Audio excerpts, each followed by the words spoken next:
Like कि आप जितने भी लोग बैठे हैं, आपकी एंटरटेनमेंट और इंफॉर्मेशन का सारा जिम्मा हमने ले लिया है। तो अब मैं चाहूंगा इवेंट की शुरुआत करने से पहले एक्साइटमेंट हम कैसे दिखाते हैं। हम एक्साइटमेंट जब दिखाते हैं, हम खुश होते हैं, तो हम हंसते हैं, चिल्लाते हैं और आवाजें निकालते हैं। उन लोगों को फेलिसिटेट करने, उन लोगों को प्रेज करने, इवन उन लोगों को सेलिब्रेट करने जिन्होंने हमारे करियर को, इवन हमारी लाइफ को शेप किया है। यस, मैं बात कर रहा हूं हमारे टीचर्स की। तो जितने भी deans and directors, vice chancellors and chancellors, teachers, faculty members जितने भी यहाँ पे प्रेजेंट हैं, आपका बहुत बहुत स्वागत है। और आज सिर्फ हम यहाँ पे फेलिसिटेट ही नहीं करेंगे लोगों को, आज हम बात करेंगे थोड़े से क्रूशियल लेकिन बहुत ही इंपॉर्टेंट टॉपिक जिसका नाम है एजुकेशन 4.0, उसके बारे में भी। यस, तो मैं चाहूंगा कि इससे पहले हम अपने इवेंट को आगे बढ़ाएं एक बार और, ज्यादा नहीं लेकिन हाँ अपनी सारी एनर्जी के साथ जोरदार तालियां बजा दीजिए।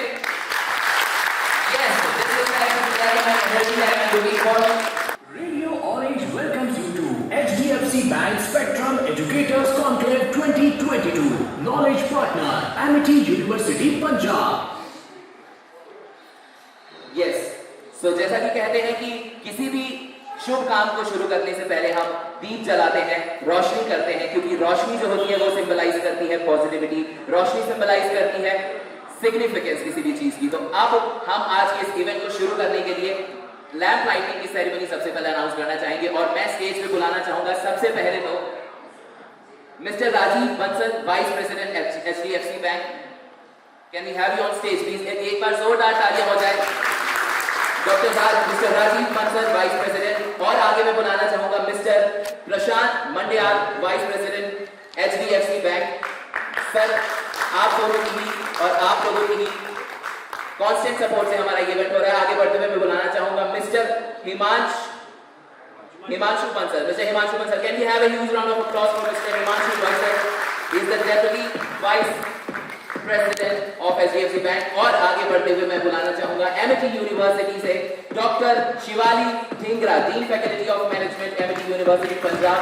We welcome you ma'am and we welcome everybody. Also, I would like to introduce or invite हमारे रेडियो ऑडियंस के national business head Ajay Mote sir. Mister Ajay Mote, can we have a huge round of applause for Ajay Mote? Yes sir.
Very good morning everyone, and thank you so much Radio Orange for giving us this opportunity.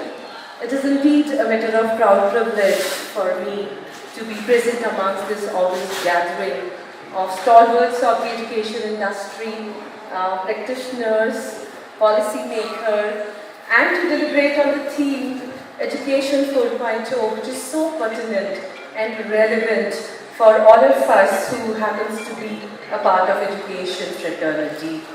I'm sure looking at the galaxy of eminent people present out here, we are going to have very meaningful deliberations on the theme, and it is going to be a lot more learning and enriching experience for all of us.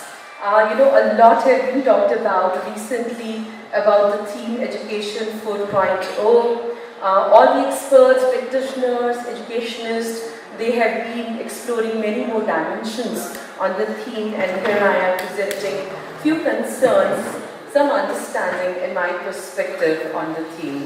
Since long, we have been continuing with a very traditional education, have always been focusing on relative gradings and marks, and not actually on facilitating comprehension or absorption of knowledge, or practical aspect, and application part of theory that we teach in the class, and how our students are going to use those concepts in solving the real life problems.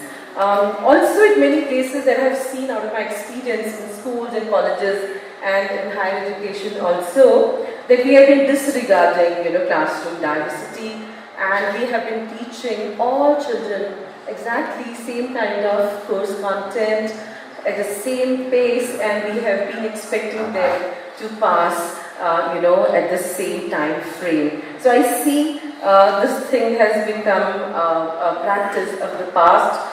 Now this all needs to change, and we are already seeing this change happening all across the world. Because the world is witnessing a change. The world has witnessed 4 industrial revolutions. The most recent one is definitely this Industrial Revolution 4.0, which signals that the transformation is foreseeable across all sectors in education is also one of them, and that is why, because of this Industrial Revolution 4.0, we are not talking about education per se, but we are referring to it as Education 4.0. So this is the reason, this is the triggering point behind all the transformation that we are today experiencing in the educational landscape. But one pertinent question, I think it is the right platform to initiate discussion on, because we have been deliberating on the theme, and during the panel discussion also, I'm sure a lot of experts visually who are there from different domains will be giving their own perspective. But my pertinent question still remains: do all the people in the education fraternity comprehend what Education 4.0 is all about, or are we just chasing what others are doing and just trying to implement, from our own perspective? Because one thing is sure, we all agree that the world is witnessing a very rapid digital transformation. So the speed of this technology change must match the speed of this technology absorption at our end. So we all have to, come up with our own strategic vision with regard to how are we going to incorporating technology in our systems, in our processes, in our educational institutions, whether this would mean redesigning our course curriculum to stay relevant as per the requirement, whether it would mean altering our teaching and learning processes, or maybe leveraging technology so that we can enhance the educational experience for all our students, so that we can make their stay more amicable and memorable in our colleges and in our universities. So if we are looking to prepare the future generation, we must design teaching and learning processes with technological advancement, because I am sure each one of us have a very different interpretation of the concept. But for me, Education 4.0 is a revolution which focuses on transforming the future of education, thus integrating a lot of advancement in technology and automation, that we are witnessing today. The pandemic already has altered this landscape. We all have experienced that during COVID-19 crisis. The role that the technology has to play in the area of education, and I'm sure as teachers, educators, facilitators, we have been relying big time on technology for our virtual interaction during that time period. So I feel now is the right time to go one step ahead, because a lot of newer technology advancement that we see, automation, artificial intelligence, machine learning, they all have a lot of potential in terms of improving big time the creation of knowledge, as well as how knowledge would be imparted to our students. So it is the time actually to leverage the benefit. Because we are representing education fraternity, so I'm sure we all agree that the role of education has always been to create value and shape the attitude and behavior aligned with what the society expects, so that we can impart knowledge and skills, to make our younger generation future ready. So since we all know that digitalization, artificial intelligence, a lot of other technologies are transforming the world of work, because of this technological boom, there has been an increased demand of technological skills and also a lot of non-technological skills, new age competencies are emerging. So thus Education 4.0 is crucial to begin reskilling revolution so that we meet the current demand in the digital age, and also the alignment of our curriculum and the way we are imparting that skill or inculcating skill and competencies, so that we are able to fulfill the needs of the future with respect to many competencies which are more coordinative in nature. When we keep on interacting, because we are part of, I represent management domain, and we see in Amity that management isn't complete without a lot of collaboration from the industry. So when we keep speaking to our industry mentors and they keep guiding us, we use this acronym like a buzzword. We say that we live in a VUCA world, which is an acronym for volatile, uncertain, complex and ambiguous, which represents the kind of business environment in which the organizations operate today. And because of the dynamism and volatility that we see in the business environment, these organizations actually require a very new league of business managers or future leaders who are not just equipped with the best of academic input, who do not just possess good intellectual capacity or business acumen per se, but the leaders who are equipped with more new age skill set, like the ones who know critical thinking, the one who has great analytical ability.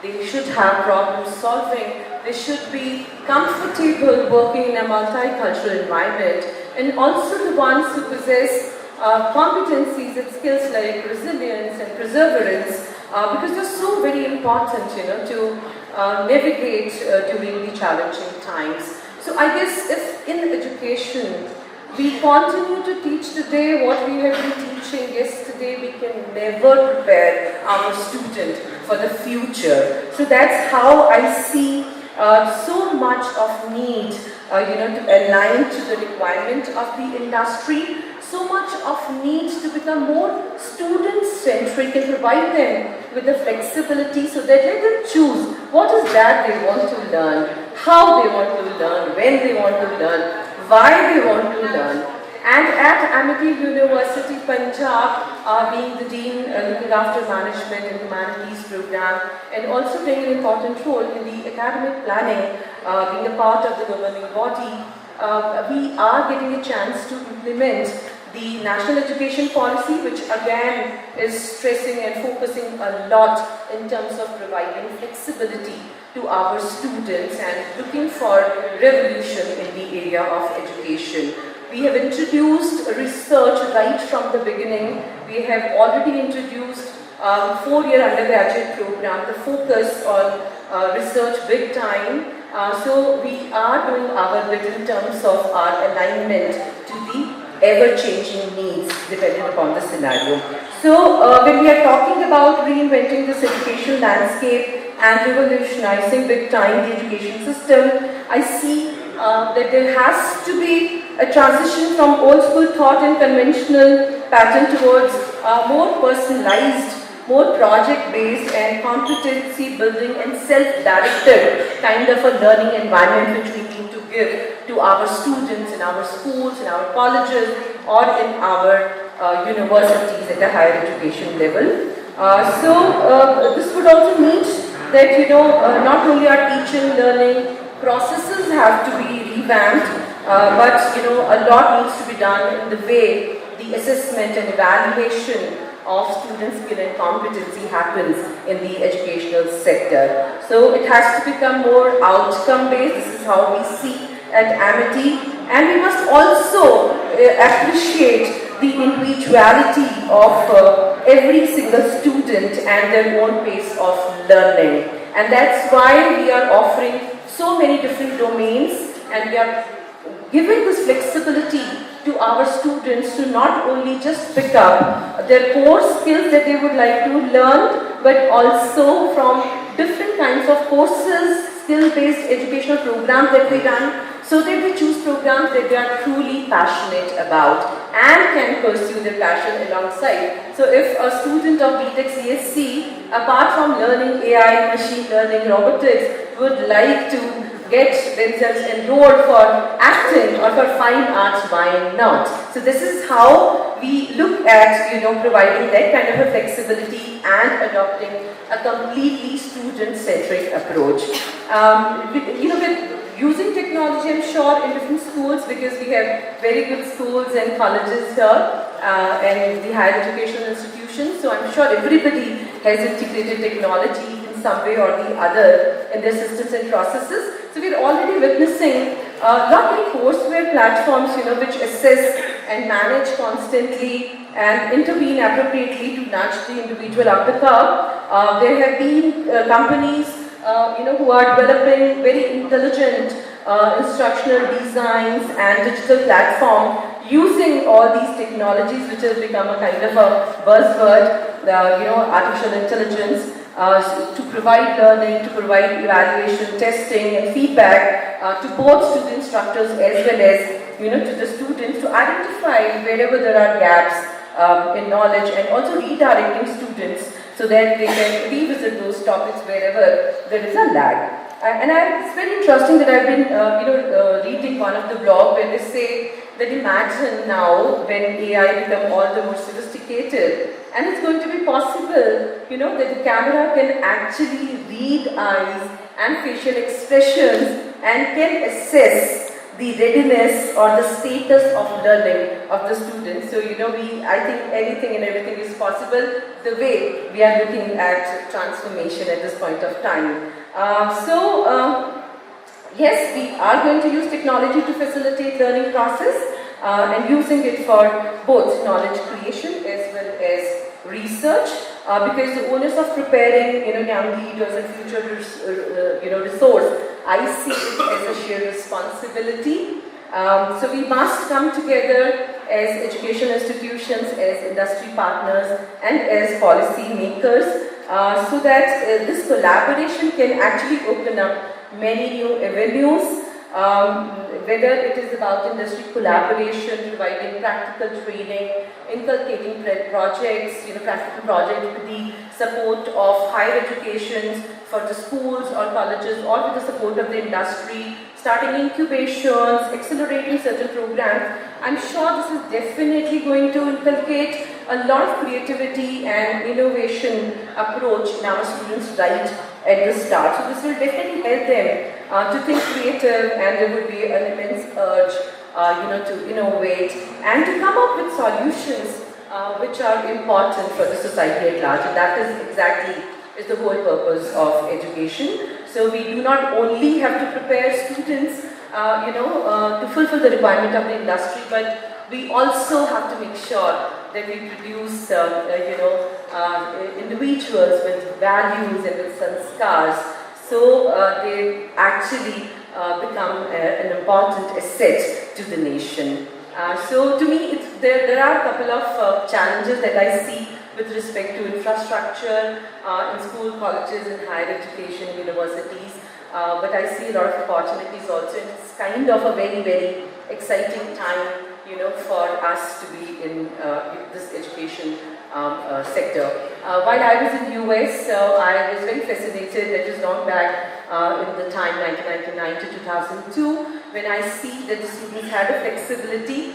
I see the schools, colleges had started integrating technology, and I have always been longing that we could not get that kind of opportunity in our times when we were having our education. Now, on the other side of the table, when I am being a part of this academic planning of the university, all our endeavor is directed in this line, so that we become more student-centric and can provide them the kind of flexibility that they deserve. But at the same time, I also see a lot of challenge for facilitators and educators and mentors, because we also need a lot of reskilling and upskilling and digital literacy. A couple of times we see and hear, they say a man dies twice in his life. So when we think once, yes, it is very clear to everybody when our age is over. But very interesting is, when is the second death that happens? So when is it when the man dies the second time? Actually, it is the day when we stop educating ourselves, we stop looking at reskilling, we stop responding to the gradual changes, or we stop adapting. So as educators, facilitators, first we also have to make sure that we are tech savvy and digitally literate, and we should also develop ourselves and reskill ourselves if need be. Continuously we need to adapt, continuously we need to remain in touch with the latest to do justice to the changing role of the educators and facilitators. A lot of times when we talk to our tech guys, both in our educational institutions and in the industry, and we interact with the school and college educators, people seldom ask us that, do you see with so much of advancement, technology is going to replace the role of educators, or they are going to replace altogether teachers or facilitators? This is my own perspective to it, being a teacher myself, because when students join us, it is us who inspire them, it is us who motivates them, it is us who hold their hand, it is us who provide a shoulder to cry on when they are passing through this kind of a phase. I don't think the kind of emotional support that we can provide to our students, any robot or any machine can do that. So definitely it is not going to replace that human touch. Even when we look at organization and we see that automation probably is going to replace many more jobs, I still have my own perspective to it, and I say that machines can do mundane jobs better probably, but the way work is evolving, there are definitely going to be so many kind of work which will require a unique human capability like creativity and imagination and emotional intelligence. So of course technology cannot really replace educators, but at the same time I would say that all of us in the education system have to be digitally literate, like I said in the beginning. So the teachers who would use technology are definitely going to replace those teachers who would not use technology. So that is the reason I'm emphasizing time and again that we also need to reskill and update. So before I just wind up, I would really like to see, I'm speaking from the heart, when as educational institutions we look for collaboration, we always look at foreign universities, foreign partners, foreign companies to collaborate with. Like I said, it is a shared responsibility, so why not we all come together? This is going to be a beautiful synergy of minds and exchange of ideas and so much of learning. So it's my open invitation as Amity University, Punjab, to different schools and colleges and universities, so that we can create more synergy in our efforts.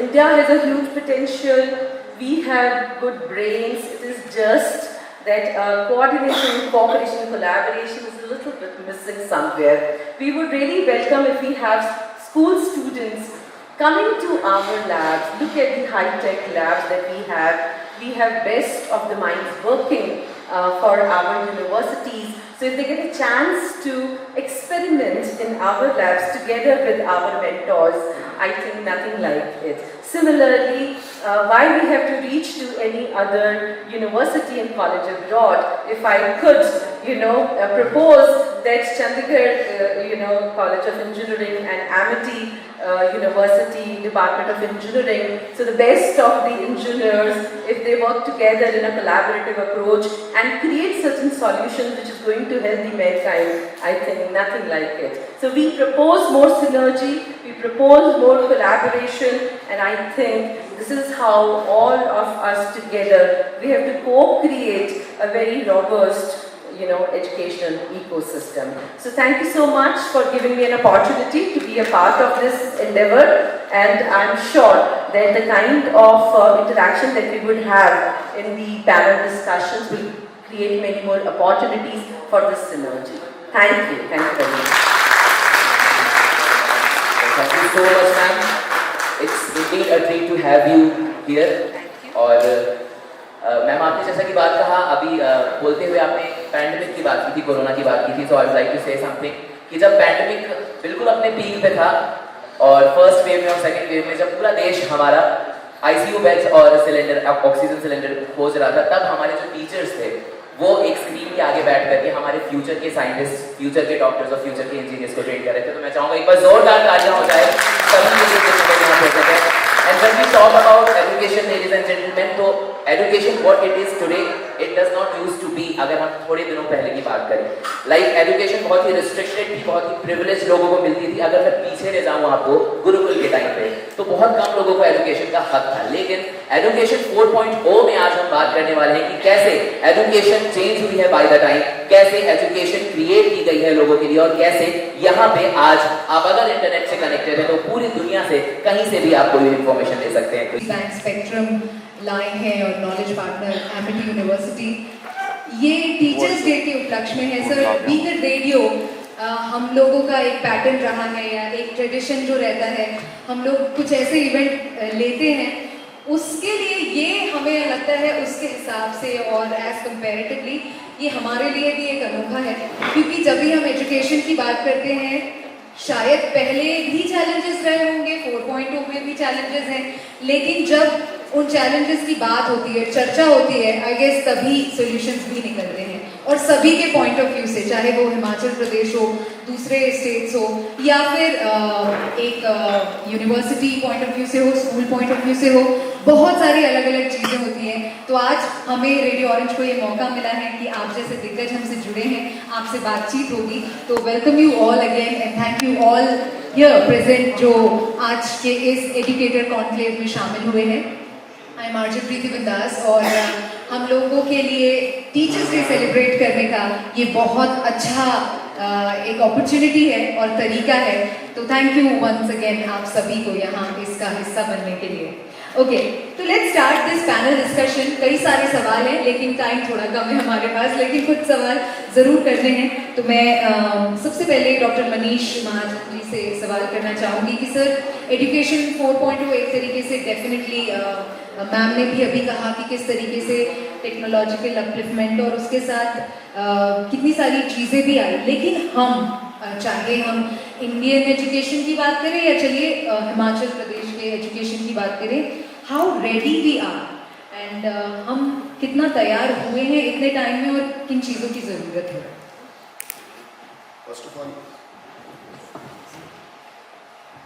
First of all, I would like to say very good morning to one and all.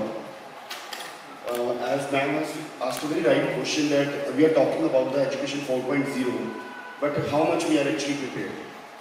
To my view, when there is a change, definitely we will be able to grab that change. We will be able to adapt with that change basically. When we talk about the change in the education industry, first of all, we need to understand that education 4.0 is the future. We cannot avoid it. We have to take it, either happily or sadly. We need to take it. We know that industry revolution 4.0 has already begun way back. So, education system needs to be aligned with the industry system basically. What are the industry requirements? We need to be aligned with that. So, we need to change our education system. And I see pandemic as an opportunity for the education system. It acts as a catalyst actually. Already हमारे जितना भी pandemic में हमारे teachers ने already education system online teaching की गई है, बच्चों ने ऑनलाइन के साथ पढ़ा है, वैल्यूएशन सिस्टम भी दिया है उसके साथ, they are already very much into it. So it takes time to be pro into it basically, but definitely we will be able to adapt with the education 4.0 system, but we definitely need some infrastructure needs, some training, some skill set building. These kind of things are definitely required, but I don't have any doubt that we'll be able to adapt with 4.0 in due course of time. In the upcoming 4 to 5 years, we'll be definitely very much into the education. Yes, thank you Manish ji. Mr. Baldev Sethia ji से सवाल है, इसी को extend करते हुए कि हमने भी पंजाब इंजीनियरिंग कॉलेज चंडीगढ़ क्या कुछ ऐसे changes आए which you would like to mention for this pandemic period also and for this 4.0 education system? First and foremost, thank you very much for this opportunity. I come from an engineering institute and my stress would be more on that. But since we have talked of education 4.0 and we know that it has got a direct relation to the industry 4.0, now when we talk of industry and education, the first thing that comes to your mind is the skill sets that the student is expected or that a graduate is expected to have. So that's what is required. And if you go to the basics, like how we start defining various aspects of education, we say it's knowledge, skill, and then the attitude. I'll talk about that later, but regarding this second one, so now we have to accept the fact that we are in the second stage. And that second stage expects us to be skill set. When you say skill, we are talking about the skill sets in terms of analytics, in terms of soft skills, in terms of time management. So all those are very much necessary, and let me share with you that at PEC we are very much aware of this and we have started taking rightful actions in this direction. Yes. So you mentioned education, skill and attitude. The last one I want you to focus कि जैसे education 4.0 की बात करें, industry के लिए हम तैयार कर रहे हैं टेक्नोलॉजी, बट क्या पहले के मुकाबले हमारा जो मॉरल एथिक्स और वैल्यूज आर रिस्पॉन्सिबल, मतलब how much responsible universities are for that? In fact, that would be, I would love to talk on that. Please, the moment you talk about the complete set of all three facets of education, the knowledge part, something that we are all aware of, something that's what we all have been doing so far in the lecture classes or imparting knowledge, dissemination of knowledge, that is what we have been doing. But the industry feedback has been that we have not been imparting the right skill sets. Now is the time we must also realize that we have to enter into those values also. I believe whatever we are telling the students, and let me also be very emphatic about it, that it all has to start from the schools. By the time I have come up to this age and on this position, I am of the strong belief that it is the school and only the school which can do wonders in education. Later on, we are only talking about techniques and technology, but that real education, the foundation, and especially the third part, the attitude part, I say the values, there also there are two schools of thought. One is that when a student is young, I'll like to draw your attention to one of the philosophers on education, or psychology rather, Maslow. He talks about the physiological needs and then the safety needs, and finally he goes on to the real values that we talk of. But the values that I am talking of, the third part, attitude that I am talking of, that is the one that we must teach our students: adaptability, the flexibility, something that Dr. Shivali also talked a while back. Ultimately, our education, our techniques, our technology, this is bound to change with time. Yesteryears it was C++, these days it was Python, but now we have started talking of Julia. So yes, we need to adapt ourselves, we need to be flexible enough and to adapt to the changes. That's what I mean by the attitude part. Exactly. So you mentioned about the school's role in changing the attitude or developing the attitude, I must say. Sir, my next question is for Hridesh Madan sir. आप co-founder है Hit Bullseye के. ये academy तैयार करवाती है बच्चों को, like वो एक फेज है जो सर ने बताया स्कूल से कॉलेज की तरफ, और अभी 4.0 के साथ एक चीज़ और इंट्रोड्यूस हुई जो हम कह सकते हैं कॉमन यूनिवर्सिटी एंट्रेंस टेस्ट है ना. तो इसके कौन से चैलेंजेस अभी आप देख रहे हैं being an institute owner, and what point you focus on, कि किस तरीके से वो ये बदलाव बच्चों में आप इसके लिए एक्सेप्टेंस लाएंगे? Okay, before I answer that question, A lot of people must be wondering why we are saying 4.0 of education. So let me quickly in 3 lines explain what is 4.0. One is that जब हम traditional school में पढ़ाते थे वो 1.0 था. जब हमने computer को यूज़ करना शुरू किया, हमने पीपीटी से पढ़ाना शुरू किया क्लास में, तो वो 2.0 हो गया. फिर इंटरनेट का समय आया. जब इंटरनेट ज़्यादा प्रेवलेंट हुआ तो वो 3.0 बन गया. We were using videos. Today we are talking about 4.0 and where we are talking about lot of data generated. जब इंडस्ट्री 4.0 की बात कर रहे हैं, हम रियल टाइम में डेटा जनरेटर और एनालिटिक्स की बात कर रहे हैं. हम सिर्फ ये बात नहीं कर रहे हैं कि एजुकेटर कैसे अच्छा हो, right? So that is one context probably. I think probably will be valid for the listeners.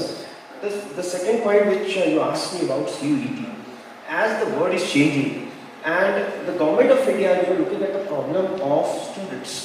You know, we are talking about one nation, one test. Right now, the students go through multiple tests, JEE, NEET, then they have sometimes the percentage as the criteria, then there are other tests, you know, the CLAT, there's the IPM bias. So if you name it, there are multiple tests a student has to go through. So if you see the UGC and the government of India is looking forward for rationalization, and it's a very good move. See, please understand, पहले साल में कोई भी चीज़ ठीक से implement नहीं हो सकती. It takes time. इतना बड़ा टास्क है. लोगों की क्लैरिफिकेशन के लिए मैं बता दूं कि इसका मतलब क्या है कि +2 के बाद अब एक ही एंट्रेंस टेस्ट होगा जिसके बेसिस पर सारी एडमिशंस होगी. अभी यह फुल इम्प्लीमेंट नहीं हुआ है. इस साल अराउंड 14.5 लाख बच्चों ने पेपर अप्लाई किया था और आई थिंक 60% अटेंडेंस रही. और कुछ इंजीनियरिंग के कोर्सेज भी उसके अंदर आए. ह्यूमैनिटीज और कॉमर्स तो सारे कॉलेज ऑलमोस्ट उसके अंदर आ गए हैं. और जिस तरीके से बातचीत चल रही है, UGC is having its vision in place, I am very sure in next 2 to 3 years you will see most of the university falling in this place. So जो आज बच्चा +2 प्लस 10वीं में है, शायद वो CET के थ्रू ही जाएगा. तो इम्पोर्टेंट ये है कि और चैलेंज क्या आता है, लोगों में कई बार क्वेश्चन पूछते हैं बिकॉज यू नो कि कॉम्पिटेटिव एग्जाम एंड जैसे कि भाई आप क्यों पढ़ा रहे हो. द प्रॉब्लम स्टार्ट की स्किल का गैप है. स्किल का गैप है कि जो कॉम्पिटेटिव एग्जाम में आ रहा है और जो बच्चे को पढ़ाया जा रहा है, उसके बीच में अगर जब तक गैप खत्म नहीं होगा, बच्चे को प्रेशर रहेगा क्योंकि उसको एकेडमिक्स की भी तैयारी करनी है. हालांकि CET बहुत अच्छा एग्जाम है. वी आर टॉकिंग अबाउट कि 100% NCERT को फॉलो कर रहे हैं, लेकिन हमें थोड़ा सा जो एक मेमोरी टेस्ट और बुकिश नॉलेज से बाहर निकल कर अंडरस्टैंडिंग के लेवल पे जाएंगे, those people will be able to do good. So I think in the school level I think we have to have good conceptual understanding so that there is less gap between the entrance exam and the plus two exam. इसी gap के लिए कौन-कौन से aspect पर एक institute ध्यान देता है जब ट्रेनिंग होती है, तो किन-किन एस्पेक्ट्स पर आप ध्यान देते हैं? देखिए, जब हम इंडस्ट्री में हम बात कर रहे हैं, मैं इनफैक्ट 2 वर्ड रिप्रेजेंट करता हूँ. We run schools also, we have Swiss school campuses. तो एक तरफ हम स्कूल देखते हैं और दूसरी तरफ मैं एडटेक देखता हूँ, और मैं ये देखता हूँ कि एक बहुत बड़ा गैप है. उसके 2 या 3 रीजंस हैं. मुझे लगता है कि जो एक फंडामेंटल डिस्कशन पहले शुरू हुआ था, उसका जो पहला पार्ट है ना, वो सबसे इम्पोर्टेंट है कि बच्चा जो है एटीट्यूड से ज़्यादा उसके अंदर फायर टू लर्न सिखाई जाए. आज हम बात कर रहे हैं उसको AR से सिखाएंगे, VR से सिखाएंगे, उसको इससे सिखाएंगे, उससे सिखाएंगे. ये तो वो बात है कि आप रेस्टोरेंट में बोलोगे हम ऐसे खिलाएंगे, तो सामने वाला खाना खाना चाहता है नहीं चाहता है, या उसके मन में खाना खाने की इच्छा भी है नहीं है. वो जो इच्छा का क्रिएशन है वो सबसे बड़ा मुझे चैलेंज लगता है. खासकर जिस तरीके से कोविड के बाद हुआ, एक डिस्कनेक्ट हो गया. टीचर को एक फिजिकल जो एक हमें जिसे बोलते हैं इंट्रैक्शन क्लास में ला पाते थे. तो जहाँ गैप्स की आप बात करते हैं, देखिए 2 या 3 चीज़ें होती हैं कि बच्चे को एक इंटरेस्टिंग वे में पढ़ाया जाए. मुझे लगता है एक जो बहुत बड़ा चैलेंज जो आपने गैप की बात की, और ये गैप 4.0 में कवर हो सकता है. इसका मतलब मैं आपको समझाता हूँ कि देखिए, टीचिंग कम्युनिटी में एक चैलेंज है. There are super hero teachers, there are average teachers, there are below average teachers, right. जो सबसे बड़ा चैलेंज है वो ये रहता है कि एक इंस्टीट्यूशन है, स्कूल है, कॉलेज है, कि एक टॉप टीचर और जो बॉटम टीचर है उसके बीच का गैप कैसे कम किया जाए. जब तक हम टीचिंग को, और वहाँ पे डिबेट डेफिनेटली होगी कि हम जब तक टीचिंग को सिस्टम के ऊपर टीचर काम करें, मतलब एक प्रोसेस, एक मेथड, एक फिलॉसफी, कि आप इससे पीछे नहीं जा सकते. अब हमारे सिस्टम में हम बड़े क्लियर है. हमने इतनी ट्रांसपेरेंसी लेके आया हम हो जाएंगे कि आज आप सेशन प्लान खोलिए, बच्चे को क्या पढ़ना है, ट्रांसपेरेंसी की बात हो रही है कि 40 लेक्चर लगेंगे, पहले लेक्चर का क्लास ऑब्जेक्टिव क्या है, लर्निंग पोटेंशियल क्या है, स्किल क्या आप सीखेंगे, डिफाइंड है, रिटन डाउन है, और टीचर को भी क्लैरिटी से दिया जा रहा है कि इस 1.5 घंटे के बाद बच्चे को ये सीखना चाहिए। यूजुअली क्या होता है कि हम एकेडमिक सिस्टम में बहुत ज़्यादा स्पेक ओरिएंटेड नहीं है, थोड़े से हम एक ओपननेस से चलते हैं, तो बहुत अच्छे टीचर तो निकाल देते हैं, लेकिन जहाँ पे एक एवरेज टीचर है प्रॉब्लम्स आती हैं। तो वो स्किल गैप जो है उस टीचिंग के गैप की वजह से। ओके, तो रितेश जी, आपने जो ये गैप की बात की, मनीष जी आप से फिर से एक बार मैं जानना चाहूँगी कि इसके लिए यूनिवर्सिटीज़, या अगर हम एमिटी की बात करें, आप 18 साल से इस प्रोफेशन में हैं, आपका एक्सपीरियंस रहा होगा, पहले किस बात को ज़्यादा तवज्जो दी जाती थी जो बदली है, और आज किस बात को ज़्यादा ध्यान दिया जाता है? फर्स्ट ऑफ ऑल सर के पॉइंट को मैं कंटिन्यू करना चाहूँगा। जैसे सर ने बताया, there is a different, basically students need to develop the zeal of the student. Education 4.0, as sir has rightly said, is actually working upon it. They are using the term that these new technologies, maybe AI, maybe EML, and virtual reality, augmented reality, should be used to make the content interesting, basically. Students should be given a freedom to choose what he want to learn, what he or she want to learn, at what time, remotely or how they want to learn. And this augmented reality or new technologies, whatever new technologies are, actually they are supporting the things that the student should be interested and he or she should be comfortable while learning. Teach according to the need of the student, according to the wish of the student, basically. And Personalized, yeah. We will be giving, personalized teaching, then remote learning, and data at the tips of the. How practical it is, like एक class में इतने सारे लोग हैं, we talk about this thing कि हाँ हर बच्चा अलग है, डेफिनेटली हर टीचर भी अलग है, ये कैसे सिस्टम का सर्कल चलता है? We are having various, LMS system, learning management system are always there. Now, classroom teaching is one thing. Other than classroom teaching, as Education 4.0 is proposing, that we need to provide additional platforms. There are not many additional platforms available on the internet on which actually students can learn. In the pandemic, many of the students have done a lot of certifications. They have actually gained the knowledge or the skill set on their own. So, lot many courses started from the government one, that is MOOC, NPTEL, then Coursera, and number of online courses are available, which are self-paced. Student can learn according to their wish, according to their timings, and that they are so interesting that student actually want to learn. And their evaluation system is very much, flexible. They can give at any time and number of chances they are getting. Ultimately, the evaluation system should be easy but accurate. This is the requirement of the Education 4.0. So, it's my personal belief, in 3 hours paper we cannot judge the competency of the student. Generally, हम भी इसी system में पढ़े गई कि 3 घंटे का paper देना, पास हो गए तो पास, फेल हो गए तो फेल, 80% आ गए तो 80, 60 आ गए तो 60. But it should not be the case. Way long back, 10 years back, continuous evaluation already आ चुका है, but वो कितना successfully implement हुआ, that is a question. Now we are talking about the real-time evaluation nowadays. When the students will be evaluated real-time, definitely the system will emerge, student will be more interested. To Sir's point, basically, as Sir rightly mentioned, education, then skill, then attitude. And I just want to add one more thing, behavior. Attitude and behavior. We generally, from Education 1.0 to Education 4.0, we generally stress upon the, you can say, knowledge and skill. We have never discussed about this behavior and attitude. In my view, we should, move 180 degree reverse, basically. We should work upon the attitude and behavior first. Then it will be much easier to develop the skill.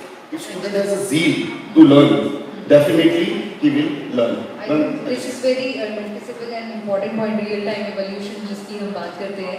Sir, I would like your words on this कि आप यहाँ पर इतने सारे schools हैं, colleges हैं, educators हैं, क्या एक advice होगी जो हमें अब अपने में बदलाव लाना होगा या आगे के लिए करना होगा as a school educator or university? Well, if you permit, the 2 things that's been raised up. Yes. Just I'd like to tell about PEC Chandigarh. That is regarding this evaluation part.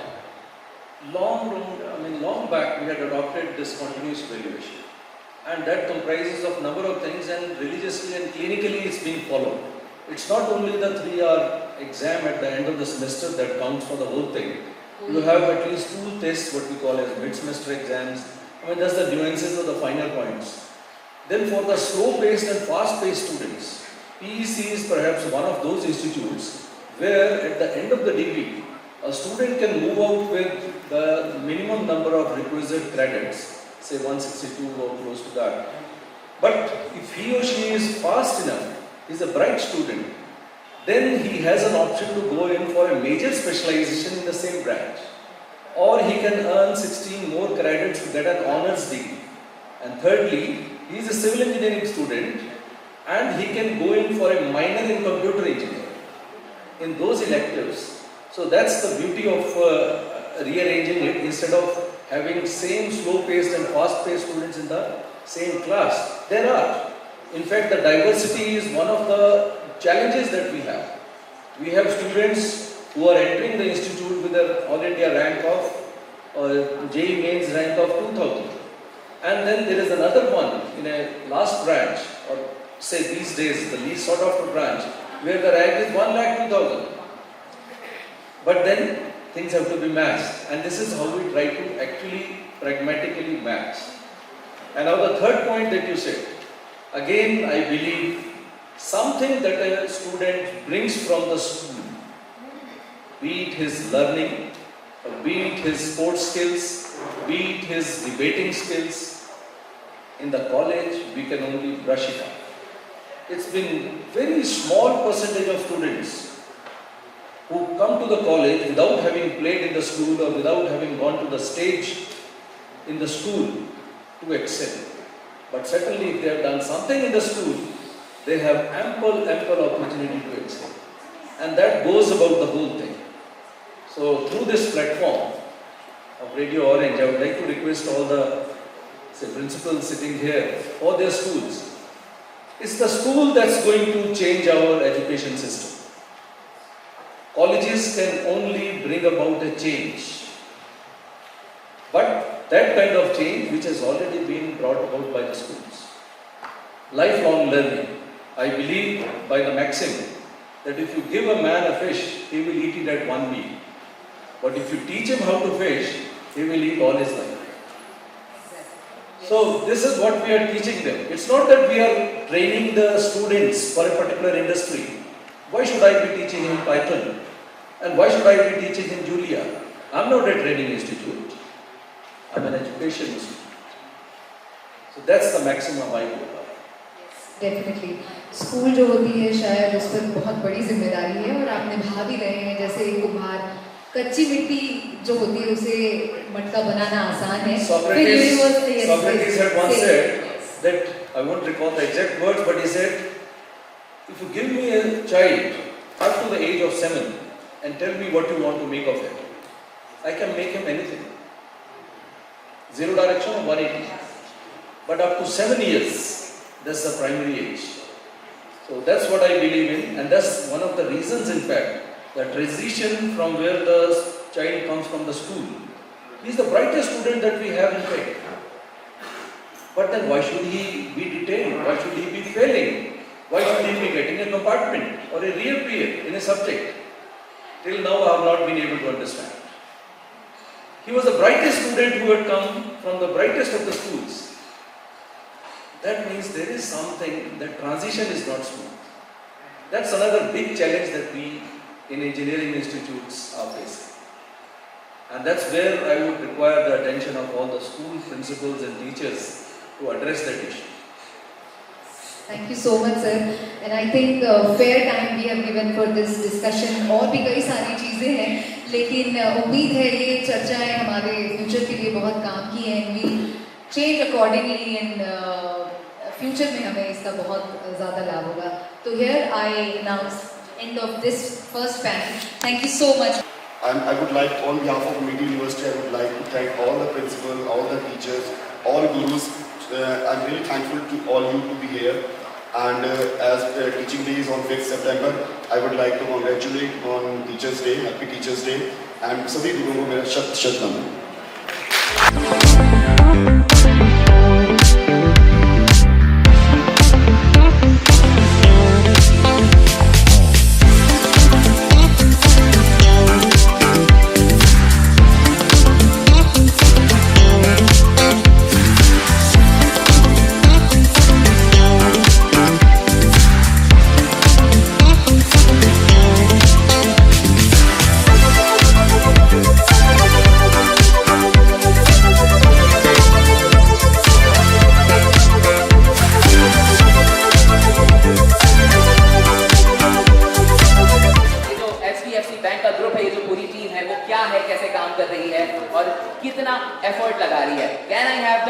please.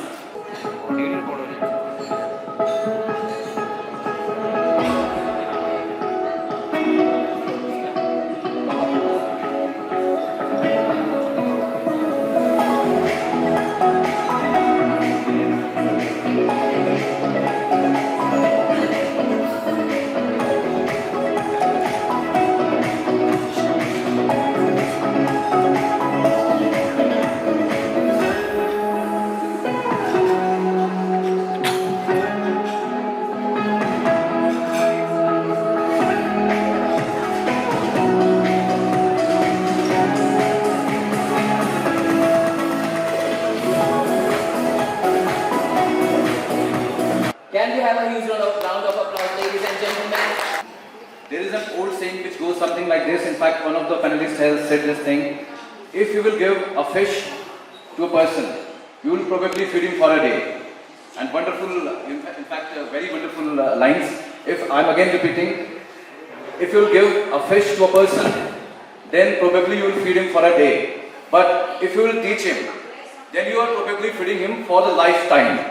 So these are the wonderful lines, and probably the education plays such a wonderful role in everybody's life that we actually learn how to fish throughout the lifetime.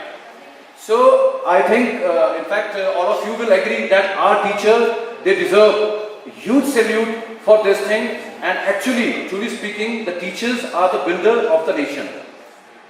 This was a wonderful session, and in fact, I am really thankful to all the panelists.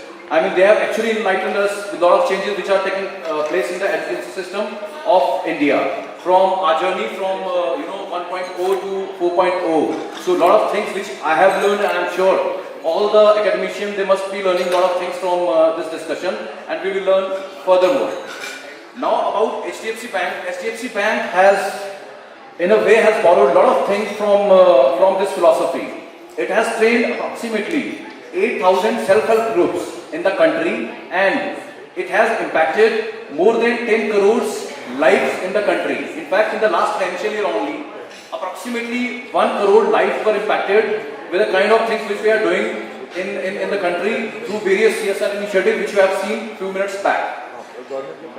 We are running our CSR drive that is called Parivartan, and in fact that is a, you will be surprised to know that is again a target-driven CSR initiative which we are running with various NGOs. In education also, HDFC Bank is striving hard to provide a quality education to the students. How we are doing it? Actually, we have adopted a 3-pillar strategy, and that again I am telling that is a target-driven. So what are the pillars of that strategy? Number one is that what we are doing, we are converting the traditional erstwhile government schools into the modern and smart schools. So the journey of 1.0 to 4.0 is not, restricted because of some reasons. Of course, the universe is very large, but yes, we have decided that we are converting the government schools from their traditional style to the modern smart schools. This is number one. Number two, what we are doing, there are many students who might be, economically not that sound. So what we are doing, we are identifying such families where the income of the student is, income of the family of the student should not be more than 2.5 lakhs, and percentage of the student should be above 55%. Of course, that is again on merit, and we are giving the scholarship to the meritorious students who are yet underprivileged. Number three, to improve the score of the school in terms of NCERT, we are doing a lot of activities like imparting trainings to the teacher in the school as well.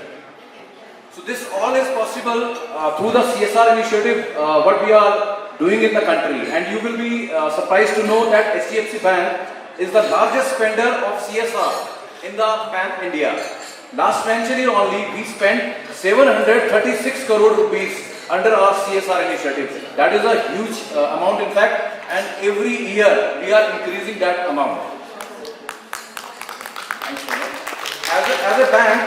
As a bank, of course, we are working for the profitability of the organization. But we are very much concerned we are never compromising with the quality of asset we are quality of the lending that we are doing. That is the only reason we are best in the industry, and our NPA stands less than 0.30% net. So far as our network expansion is concerned, we started our journey in '94, and as of now we are having 6,000 plus branches in the India, and beside that we are having our tie-up with CSE, whereby our touch point has increased 15,000 plus, meaning thereby the total touch point of HDFC Bank in the country that has reached to 21,000. That is huge, humongous in fact. So far as Himachal Pradesh is concerned, as of now we are having 86 branches, and we are partnering with 2,000 plus CSEs. Out of them, 500 are BCs, bank correspondents, which means that our touch point in the state that has increased to 600 plus, which caters to the need of every nook and corner of Himachal Pradesh. And yes, this is very right. We cater to the every segment of the society. We cater to the need of ultra rich, middle class, the not so rich, the large corporates, mid corporates, MSMEs, and the Dukandar through our combination of physical and digital offerings. Now I would like to, as I said, that we have a lot of physical and digital offerings which we are giving to the schools. So I would like to invite Mr. Manish Manglesh, my colleague, he's zonal head for salary, who will be briefing you about the features of salary account which HDFC Bank is offering to the government employees and to non-government employees. Thank you so much. Us, we will provide you on the platter. So salary account is one of the product which I am taking care, and आप सबके salary account किसी न किसी bank में है, मुझे पता है सबके होंगे, and सारे उसमें से सबसे बड़ा बेनिफिट जो सारे बैंक बताते हैं वो एक होता है कि जीरो बैलेंस अकाउंट है. शायद सबके ही ये जीरो बैलेंस अकाउंट है. हमारा भी HDFC बैंक का जीरो बैलेंस अकाउंट है. HDFC bank offer zero balance salary account, but कुछ उसमें बेनिफिट्स एडिशनल है. लाइक हम लोग आप सब टीचर्स के लिए या प्राइवेट कॉर्पोरेट्स में, गवर्नमेंट्स में इंश्योरेंस कवर एडिशनल उसके अंदर फ्री ऑफ कॉस्ट देते हैं. Like in case of any death, आपके किसी कुलीग या किसी की भी डेथ केस में, in case of accidental death will give you almost 20 lakh rupees of the accidental death cover, which is inbuilt and in part of the account, salary account feature. एक तो insurance cover part हो गया. उसके अलावा और जो benefit सबसे बड़ा आप लोगों के लिए है, दैट इज फैमिली अकाउंट्स. हमारे अकाउंट्स तो चलो आप being a teacher, being a professor, being a principal, being educator, आप सब किसी न किसी जगह पे एम्प्लॉयड हैं और आप लोगों के जीरो बैलेंस है. But about our spouses and but about our families, जो मेरे स्पाउसेस हैं और मेरी किड्स हैं, मेरे पेरेंट्स हैं, we are offering zero balance family account for them also. So अगर आप किसी बैंक में जाते हैं और आप अपने स्पाउस का अकाउंट खुलवाते हैं, सो वहाँ पे आपको मिनिमम 5,000, 10,000 का या 3,000 का मिनिमम बैलेंस मेंटेन करना पड़ता है. और आपके अकाउंट में आप लोग अगर आप घर में 3 फैमिली मेंबर और भी हैं तो ऑलमोस्ट 8 से 9,000, 10,000 रुपीज़ आपको ब्लॉक करना पड़ता है in terms of maintenance of AMD, जिसको मिनिमम मेंटेनेंस बोलते हैं. सो हम HDFC बैंक में आपका जीरो बैलेंस है, आपकी फैमिली में इंडिविजुअल अकाउंट जो भी आप खुलवा रहे हैं वो जीरो बैलेंस है. तो अगर आप सोचें, being a principal of a school, आपके कई टीचर्स तो अफोर्ड कर सकते हैं, but about the staff which are ground level staff, जो आपके वहाँ पे क्लरिकल स्टाफ बैठा हुआ है, हु इज अर्निंग ऑलमोस्ट 20,000, अगर उसको 5, 6, 7, 8,000 रुपया मिनिमम बैलेंस के रूप में ही ब्लॉक करके रखना पड़ेगा, how can he manage his households and other expenditures. So we are giving you zero balance, and on every family account we are giving you 11 lakh rupees of accidental death cover. So that is additional benefit. So अगर हम लोग ये पूरा insurance package अगर किसी भी market में खरीदने जाएंगे, एटलीस्ट 4,000 to 5,000 रुपीज़ का इंश्योरेंस प्रीमियम मुझे एवरी ईयर पे करना पड़ेगा, जो मैं आपको आपके सैलरी अकाउंट के वर्च्यू के ऊपर ही प्रोवाइड करवा रहा हूँ. सेकेंड, उसके अलावा being a salary account holder, we are giving you credit cards lifetime free, जहाँ पे आप क्रेडिट कार्ड्स, और क्रेडिट कार्ड की HDFC बैंक के क्रेडिट कार्ड में क्यों जरूरत है, आप लोग maximum, I am seeing many maximum teachers, professors, lecturers are sitting out here, all of you are doing shopping through Flipkart, Amazon, other online portals. और अगर आप कहीं पे भी देखते हैं, किसी भी जगह प्लेटफॉर्म पे देखते हैं, या अभी आईफोन आने वाला है या सैमसंग के कोई भी डील्स आती है, सबसे बड़ा प्लेटफॉर्म जहाँ पे क्रेडिट कार्ड को एडवांटेज मिलता है दैट इज HDFC बैंक। और ये HDFC बैंक क्यों मिलता है? क्योंकि we are having almost 13 million credit card holders, we are the number 1 bank which is having such a huge base of credit card holders। अब सबसे ज़्यादा क्रेडिट कार्ड होल्डर बेस मेरे पास है। जो भी कंपनी मार्केट में कोई भी प्रोडक्ट लॉन्च करती है, चाहे फ्लिपकार्ट, अमेजॉन, कोई भी आता है, वो सबसे पहले हमारे साथ में अप्रोच करता है क्योंकि उसको पता है सबसे बड़ा मार्केट कस्टमर बेस हमारे पास पड़ा हुआ है। सो अगर मैं आपको life time free credit card आपके सैलरी अकाउंट के साथ में दे रहा हूँ, जहाँ पे आप शॉपिंग के साथ में रिवॉर्ड पॉइंट्स और एडिशनल रिवॉर्ड पॉइंट्स अगर आप अर्न कर सकते हैं, उसमें बुराई क्या है, सिर्फ एक अकाउंट के साथ में। सो दिस इज एक additional advantage which I am giving you. फिर उसके अलावा मैंने आप लोगों के आप लोग कई लोग बोलते हैं कि जैसे हम लोग घर पे जाते हैं, हमारे घर के आसपास में हमारा ATM नहीं है, ऑल्दो हमारे पास 18,000 ATM पैन इंडिया प्रेजेंट है हम लोग और सारी जगह पे ATM से, फिर भी हो सकता है कि किसी के इंडिविजुअल के घर के पास में मेरा ATM प्रेजेंट नहीं है। और हर ATM ट्रांजेक्शन आफ्टर 5 ट्रांजेक्शन के बाद में आपको 25 रुपये के आसपास का पेमेंट करना पड़ता है और ट्रांजेक्शन काउंट होती है बैलेंस इंक्वायरी से लेकर कोई भी कैश विड्रॉल के ऊपर। 5 ट्रांजेक्शन के ऊपर आपको चार्जेस पड़ रहे हैं। मैं आपको free of unlimited free ATM transaction दे रहा हूँ अक्रॉस ATMs, चाहे आप मेरे बैंक का ATM यूज़ करिए, चाहे किसी और बैंक का ATM यूज़ करिए। सो आप लोगों को वो है। साथ में जो फैमिली अकाउंट में आपको दे रहा हूँ उसके ऊपर मैं आपको अनलिमिटेड ATM ट्रांजेक्शन दे रहा हूँ। अब आपकी फैमिली और आप कहीं भी किसी बैंक के ATM से भी अपना पैसा हम यूज़ करते हैं, अगर वो फ्री ऑफ कॉस्ट है, उसमें क्या है, सिर्फ एक सैलरी अकाउंट के साथ में आपको वो सारे फीचर्स मिल रहे हैं जो आप अभी एग्जिस्टिंग अपने बैंक के साथ में कंपेयर करके दे सकते हैं क्या फीचर्स है क्या नहीं है। ये कुछ बेनिफिट्स हैं और कभी आप लोगों के साथ में इंडिविजुअली इंटरेक्शन का मौका मिलेगा तो we will share complete list of bouquet which we are having in salary account. So this is what we are offering in salary account to all the teachers, all the principals, all the schools, everywhere. Thank you very much. I request Ajay to just come across on the table, on the dais, and just give an enlight on other products which we are having. Thank you very much. Good afternoon, everybody. I will take you through the journey of online fee collection management system, which bank is offering to all schools, universities, and colleges across Pan India.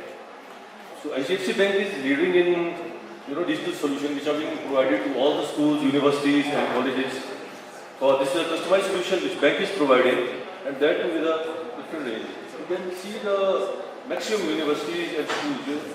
आप IIT का नाम लीजिए, आप IIM का नाम लीजिए, आप किसी भी बड़ी यूनिवर्सिटी का नाम लीजिए, whether it's पंजाब यूनिवर्सिटी, हमारा अपना हिमाचल प्रदेश की university is also using the digitized solution of our bank.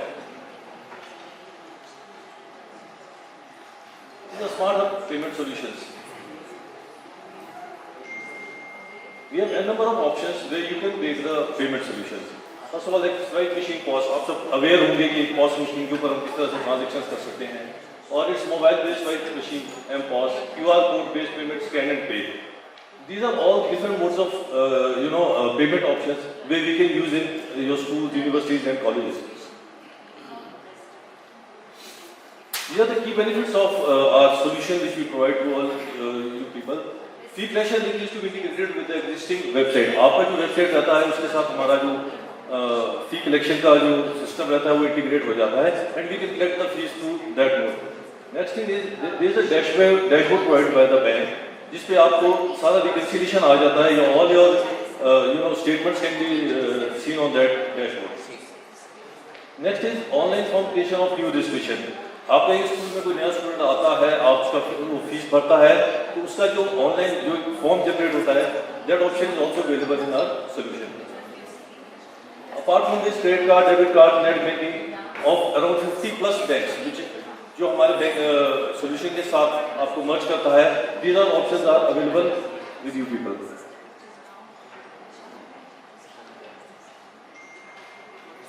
Now this is the very simple process how the online fee payment solution works.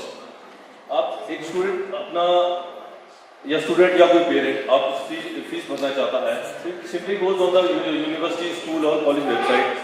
He selects the fees and simply pay the fees. These are only 4 steps where it's very easy for each and every parent or the student to pay the fees online. After that, you get the authorization and आपको एक success का message आता है and that fees is paid. This is all what your parents or students has to do. So this is very simple solution क्योंकि आज की date में अगर आप देखेंगे तो every school or university is using a digital solution for taking the online fee collection.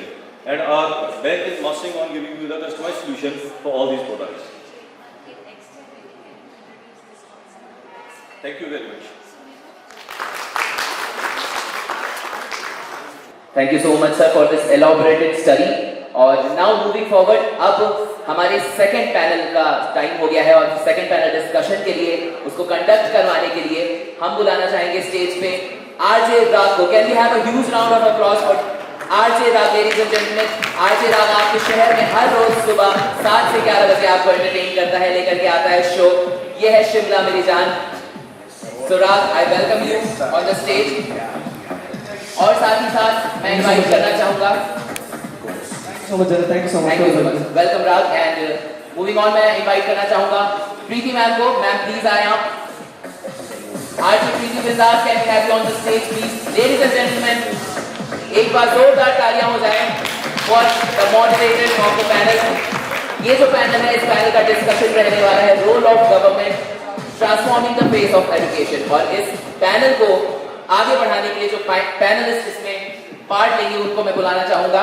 सबसे पहले doctor Ashik Mishra, joint director higher education. I would like to request sir आप स्टेज पे आए. एक बार जोरदार तालियां हो जाए.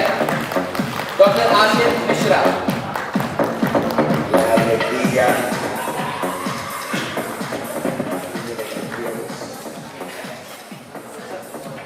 यस, और हमारे दूसरे पैनलिस्ट होंगे डॉक्टर रोहिणी आलूवालिया. एक बार जोरदार तालियां हो जाए ma'am. She is the director Hitachi MGRM. आप स्टेज पे आइए मैम.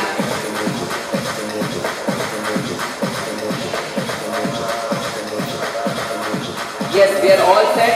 मैम भी आ रहे हैं. Doctor Rohini Ahluwalia and Dr. Ashit Mishra. I now call the discussion begin. RJ Preeti and Rag, you can take the stage. Thank you so much. Thank you so much, Anas. Thank you so much. First of all, welcome everybody to HDFC Bank Spectrum Educators Conclave 2022. And I'm immensely happy that we all are here. We all are happy and announcing this, that education is the most important key for everybody and every children in every phase of life. We learn something, and everyone, it can be a father, it can be your friend, everyone is your teacher. So, the education 4.0 and what are the challenges or you have seen so far in this particular industry?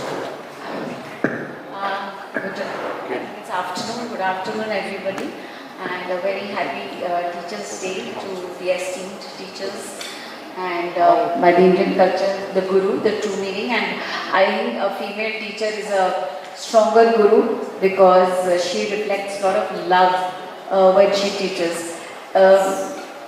Yeah, I believe in that man. Because I think an essence of a woman, if I say in Hindi, is mamta. And no education is complete without mamta. Even in the older days, if there was a guru, the guru ma had her own importance, because she was so loving. And when you impart education with love and cook with love, there is no better flavor. That's my belief and faith where Indian system of education and love is there. So, yes, education 4 has come in. We have moved a long way in understanding and imparting education. Things are changing too fast. Sometimes one feels how much to cope up, how much not to do. Sometimes we don't want to do, sometimes you're forced to do. There's a mix of things happening. A lot of us still believe what is wrong in traditional education. We have done fantastically well. And if you really, the Indians have done well all over the world. We have the best of the doctors, best of the engineers, best of the computer brains serving all over the world today. If we are talking about AI,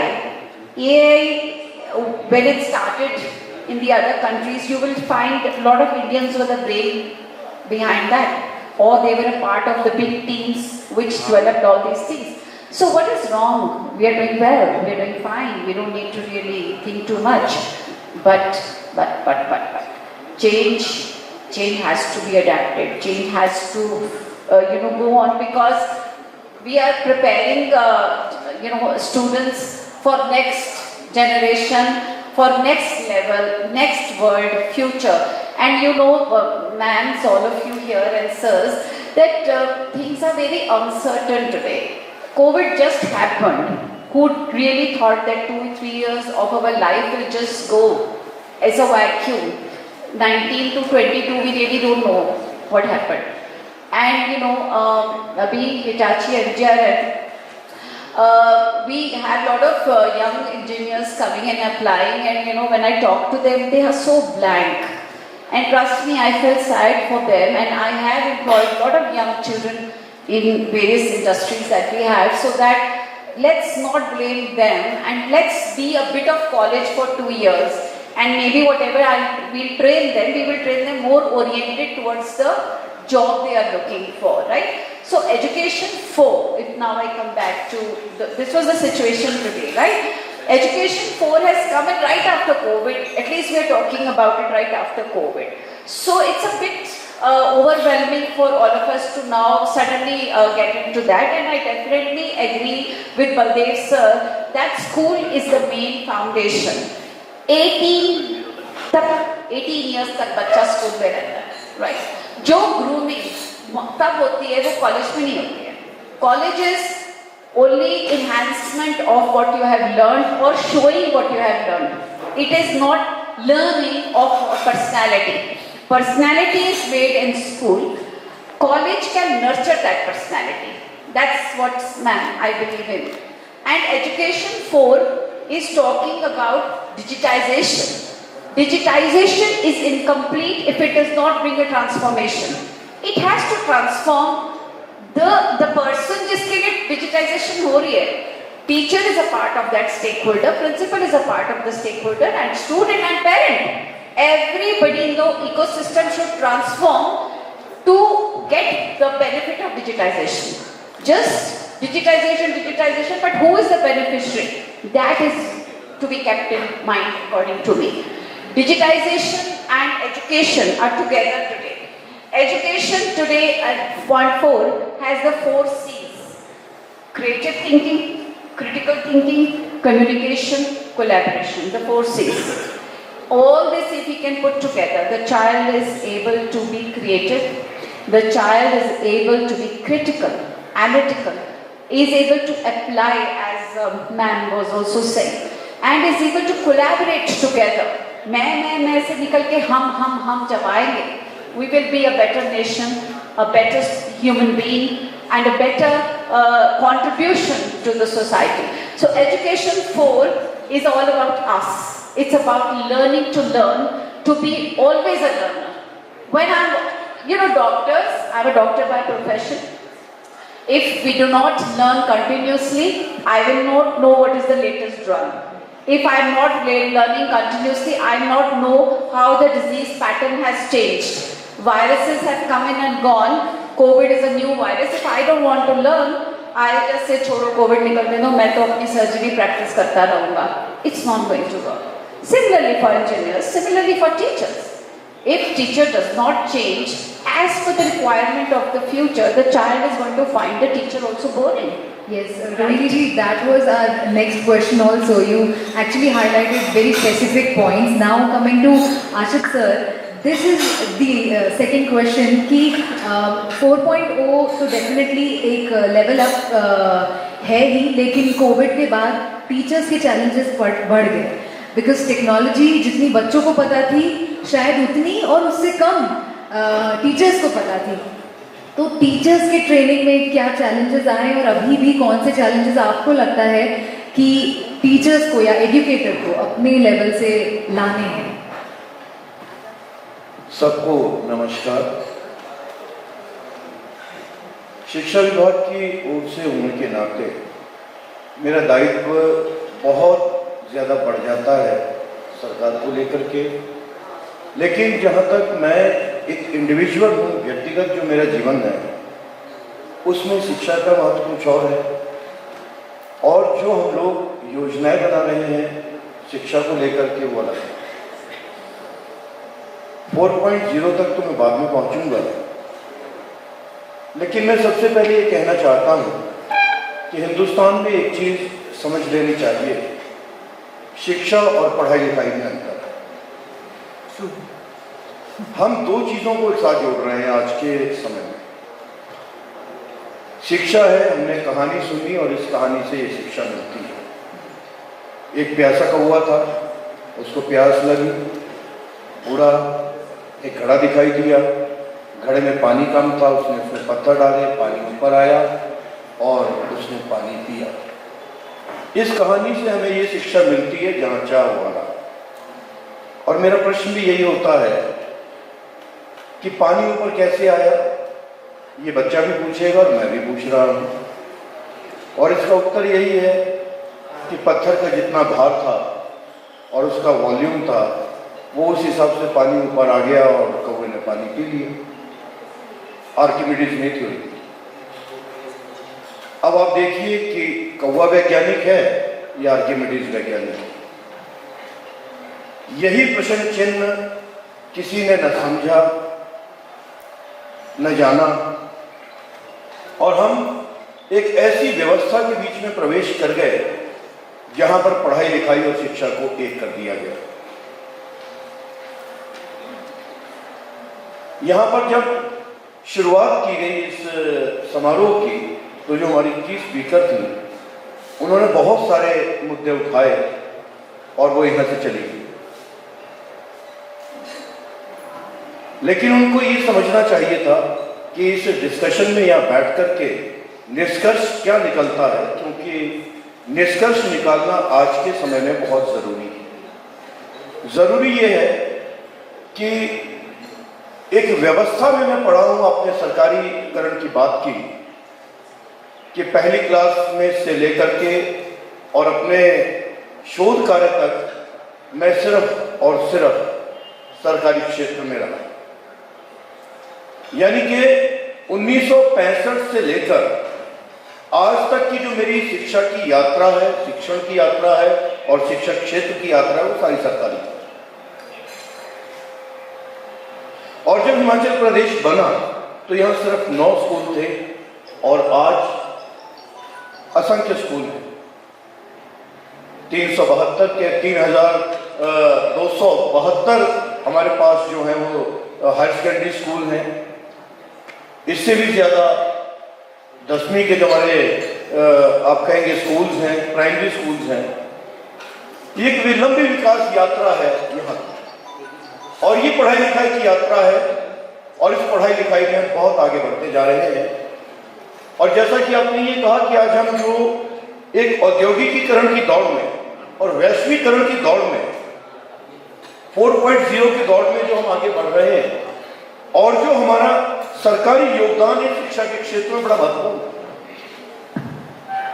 जिस बच्चे के पास खरीदने के लिए बस्ता नहीं था, सरकार ने उसको बस्ता दिया। जिस बच्चे के पास पीने के पानी के लिए बोतल नहीं थी, उसको बोतल दी। जिस बच्चे के पास पढ़ने के लिए किताबें नहीं थी, सरकार ने उसको किताबें दी। जिस बच्चे के पास वर्दी नहीं थी, सरकार ने उस बच्चे को वर्दी दी। जिस बच्चे के पास फीस देने के लिए, अपनी आजीविका के लिए पैसे नहीं थे, उसको पैसे दिए, स्कॉलरशिप दी। हर क्षेत्र में उसको आगे बढ़ने के लिए सरकार ने अपनी तरफ से पूरा योगदान दिया, और ये पढ़ाई की यात्रा आगे बढ़ती गई। जिस बच्ची को, सुनिए, जिस बच्ची को घर में रखा गया, सरकार ने उसको बाहर निकाला और उसको पढ़ने की पूरा उसको सुविधा दी। इसी तरीके से जिस स्कूल को हमने अपग्रेड करना था, क्योंकि वैश्वीकरण की दौड़ में हमने अपने विद्यार्थियों को साथ लेकर के चलना है, हमने उसको स्मार्ट क्लासरूम दिया, हमने उसको वर्चुअल क्लासरूम दिया। जहां टीचर नहीं है वहां एक टीचर, जिस स्कूल में टीचर नहीं हो वहां से दूसरे से कनेक्ट होकर के बच्चे को पढ़ा सकता है। हम कहीं भी पीछे नहीं। आप देखिएगा इस वैश्विक दौड़ में कहीं पर भी सरकार की जो भूमिका रही है वो कमजोर नहीं है। जिस स्कूल में लैब नहीं थे वहां पर हमने उनको लैब बनाने के लिए लाखों रुपए दिए। यही स्थिति हमारी जो हायर स्टडीज है हमारी, जो हमारे आप कहेंगे जो उच्च हमारी शिक्षा व्यवस्था प्रणाली है, उसमें हमने उतना महत्वपूर्ण योगदान दिया उन बच्चों को आगे बढ़ाने के लिए, शिक्षकों को आगे बढ़ाने के लिए भी हमने जितनी हम ट्रेनिंग करवा सकते थे हमने करवाई, अच्छे से अच्छा वेतन दिया। तो शिक्षा के क्षेत्र में जो सरकारी हमारा योगदान है वो बड़ा महत्वपूर्ण है और सरकार हिमाचल प्रदेश की कहीं पर भी से पीछे नहीं है। बिल्कुल सर, ये पॉइंट बिल्कुल वैलिड है कि हिमाचल, जिसे ऐसा कहा जाता है कि अभी भी कई जगह, वैसे तो हमारे इंडिया के कई गांव हैं, लेकिन हिमाचल की अपनी कुछ ज्योग्राफिकल लिमिटेशंस भी हैं जहां पर हम यही जानना चाहते हैं कि कितना बदलाव, क्योंकि आप काफ़ी समय से हैं और ये जो बदलाव कोरोना के बाद या टेक्नोलॉजी में आया, उसमें सरकारी स्कूलों में आपने कितना बदलाव देखा और चैलेंजेस क्या हैं, हम उस पर भी चर्चा करना चाहेंगे क्योंकि अभी भी बहुत सारा स्कोप है जहां पर हमें बदलाव लाने भी हैं। वो तो है, और सबसे बड़ी चीज ये है कि कोविड के समय में हमारी जो पढ़ाई लिखाई का माध्यम था और तरीका था एकदम से बदला, और बदला कैसे, एक झटके के साथ बदला। हम इसको निरंतर बदलना चाहते थे और हम उसमें प्रयास भी करते रहे, लेकिन जो ये कोरोना काल था उसमें हमारे शिक्षकों ने जब ऑनलाइन पढ़ाना शुरू किया तो हमारे जो विलेजेस थे, हमारे गांव थे जहां इंटरनेट की सुविधा नहीं थी, वहां पर हमारे अध्यापकों ने पैदल चल करके नोट्स बना करके बच्चों को दिया, और जहां पर इंटरनेट की सुविधा थी वहां पर उन्होंने ऑनलाइन बच्चों को पढ़ाया। अब सवाल ये है कि जिन बच्चों के पास मोबाइल नहीं थे, सरकार ने उनको मोबाइल बांटे, और आज भी शिक्षा विभाग की ओर से योजना है कि जिन विद्यार्थियों के अच्छे अंक आ रहे हैं और जो मेरिट में हैं, उनको हमें लैपटॉप तो बांटे ही बांटे हैं। 4500 लैपटॉप अभी हमने मुख्यमंत्री महोदय के माध्यम से अभी हाल में ही बंटवाए हैं, लेकिन जो आने वाला हमारा समय है उसमें हमने ये महसूस किया कि विद्यार्थियों को स्मार्टफोन्स दिए जाएं ताकि वो अपने अध्यापकों के साथ कनेक्टिविटी में रहें और पढ़ाई कर सके, क्योंकि हमने देखा बहुत सारे बच्चों के पास मोबाइल नहीं थे और उन्हें बड़ी परेशानी हुई कोरोना काल में। तो ये जो एक ड्रास्टिक चेंज आया हमारे सारी व्यवस्था में, उसके साथ हम कूप अप कर रहे हैं, और जहां पर भी हम पहुंच सकते हैं, जहां पर भी हमें ये लगता है कि हमारी कमजोरी है, उस कमजोरी को हमने महसूस करते हुए ऐसी योजनाएं बनाई है कि हम विद्यार्थियों को अध्यापकों के साथ और विद्यार्थियों को अभिभावकों के साथ जोड़ करके समाज को इकट्ठा करके और उनको उसी दौड़ में हम आगे बढ़ाएं जिस दौड़ में ये सारा विश्व आगे बढ़ रहा है। बिल्कुल, और सरकारी और प्राइवेट का इसमें एक कोऑर्डिनेशन होना भी जरूरी है। मैं वही पूछना चाहता था मैम से, जैसे कि सर ने बताया, बहुत सी चीज़ें बताई कि सरकार ने बच्चों के लेकर, जो कि हम यूजुअली चाहते थे और हर कोई एक्सपेक्ट भी करता है, बट हम जानते हैं हिताची एक ऐसा ब्रांड है जो कि टेक्नोलॉजी एम्बेडेड एजुकेशन को लेकर स्पेसिफिकली बात की जाए काफ़ी सालों से, और आप लोग जैसे प्रोग्राम्स लाते हैं, ट्रेनिंग प्रोग्राम्स लाते हैं, तो मैं आपसे पूछना चाहता हूँ मैम कि क्या अभी फिलहाल में भी और currently and in near future क्या हिताची अपने अंडर प्रिविलेज जो हमारे बच्चे होते हैं जिनको एजुकेशन मस्ट होती है, एजुकेशन तो हर किसी को मस्ट होती है, बट क्या आप उनके लिए स्पेसिफिकली कोई ऐसा प्रोग्राम या ट्रेनिंग कुछ ऐसी चल रही है या इन नियर फ्यूचर आप सोच रहे हैं ऐसा करने का? हिताची के पास एजुकेशन के लिए एंड टू एंड सॉल्यूशंस हैं। उसमें अगर मैं दो चीज़ों में डिवाइड कर सकती हूँ सॉल्यूशंस को, एक होता है जो सर बोल रहे हैं ई लर्निंग या learning platform, right, where different kind of college school content can be loaded, and the other is to continuously monitor. Now sir is saying so much of money and budget has been spent in Himachal government, चाहे school education हो, चाहे higher education हो, smart classes बनाए, virtual classes बनाए, teacher training हुई है, इतना कुछ हुआ, उसका आउटकम क्या है, उसको कैसे जानेंगे, उसको क्वांटिफाई करना है। उसको क्वांटिफाई करने के लिए वी हैव अ सॉफ्टवेयर और what we call an IT tool, and अगर हम उसको नेक्स्ट लेवल के लिए सॉफ्टवेयर अब थोड़ा सा छोटा हो गया है, ERP, what we have is an expert platform. So what it means is that starting from the beginning of the school college education up to the college or the student graduates, there's a complete tracking of the student.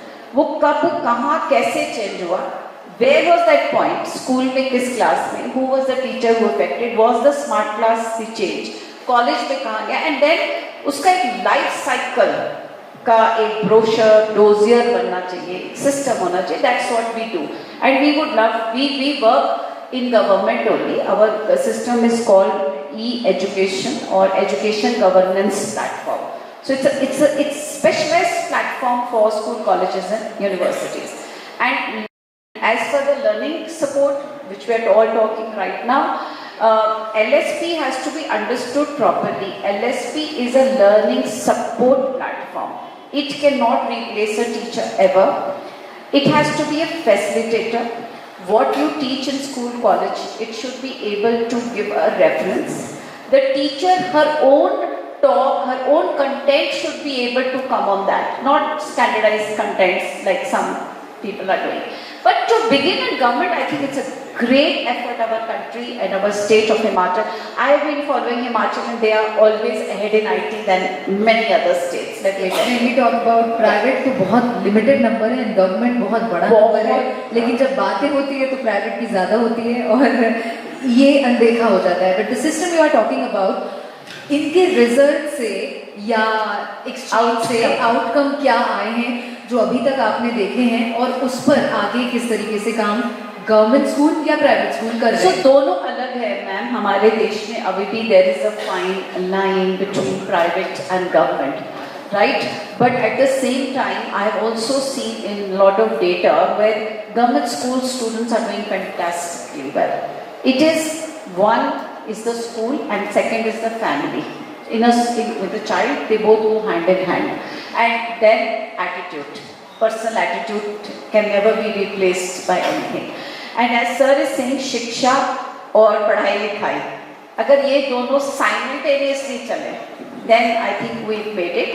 And then you definitely, today's world, our population is so huge. There's so much of, regulatory work has to be done. If all that regulatory work for the teachers is automated, then she can spend more time, doing her academic thing, making her own lectures, making her own videos, which can be uploaded on LSP. And child can study, as they are saying, as on her own time. They don't have to get restricted. इतने ही बजे ये करना है. छोटे-छोटे skill courses can be given online.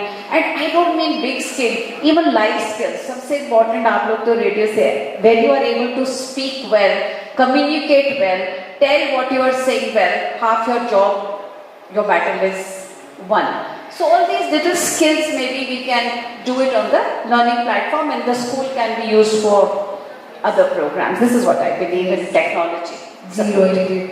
Next, again, आतिश जी, जब government school की बात आती है तो डेफिनेटली सेम ही है, पैरेलल ही है, लेकिन कई बार क्या शिक्षकों में वो ज़ील कम हो जाता है या उसे कोप अप करने के लिए मिनिस्ट्री या एडमिनिस्ट्रेशन लेवल उनके ट्रेनिंग के लिए कितना टाइम देता है, या फिर उसमें कैसे बदलाव अभी आए हुए हैं अगर गवर्नमेंट शिक्षा की बात करें? देखिए, मैं आपको एक बात बताता हूँ. समय बदल रहा है, समाज बदल रहा है, सारी चीजें बदल रही हैं. आप शिक्षकों के बारे में भी अपनी धारणा बदल लीजिए. जो हमारे सरकारी अध्यापक हैं वो बहुत ज्यादा सक्षम भी हैं, दूरदृष्टि भी रखते हैं, पढ़े लिखे भी हैं और मेहनती भी हैं. आप बताइए कि आपको इनमें कहाँ कमी दिखाई देती है? वो पूरी ईमानदारी के साथ अपना काम करते हैं. आप उनकी ईमानदारी नहीं देखते, आप उनकी, सुन लीजिए, आप उनकी योग्यता नहीं देखते. आप क्या देखते हैं कि जो समाज से विद्यार्थी सरकारी स्कूल में पढ़ने आ रहा है वो ये तो निश्चित है कि आर्थिक रूप से कमजोर है, क्योंकि वो प्राइवेट स्कूल का ना फीस दे सकता है ना उनके साथ मुकाबला कर सकता है.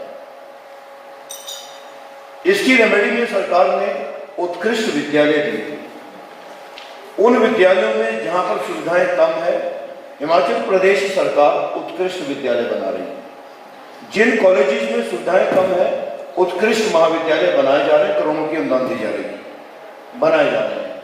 ये प्रोसेस है.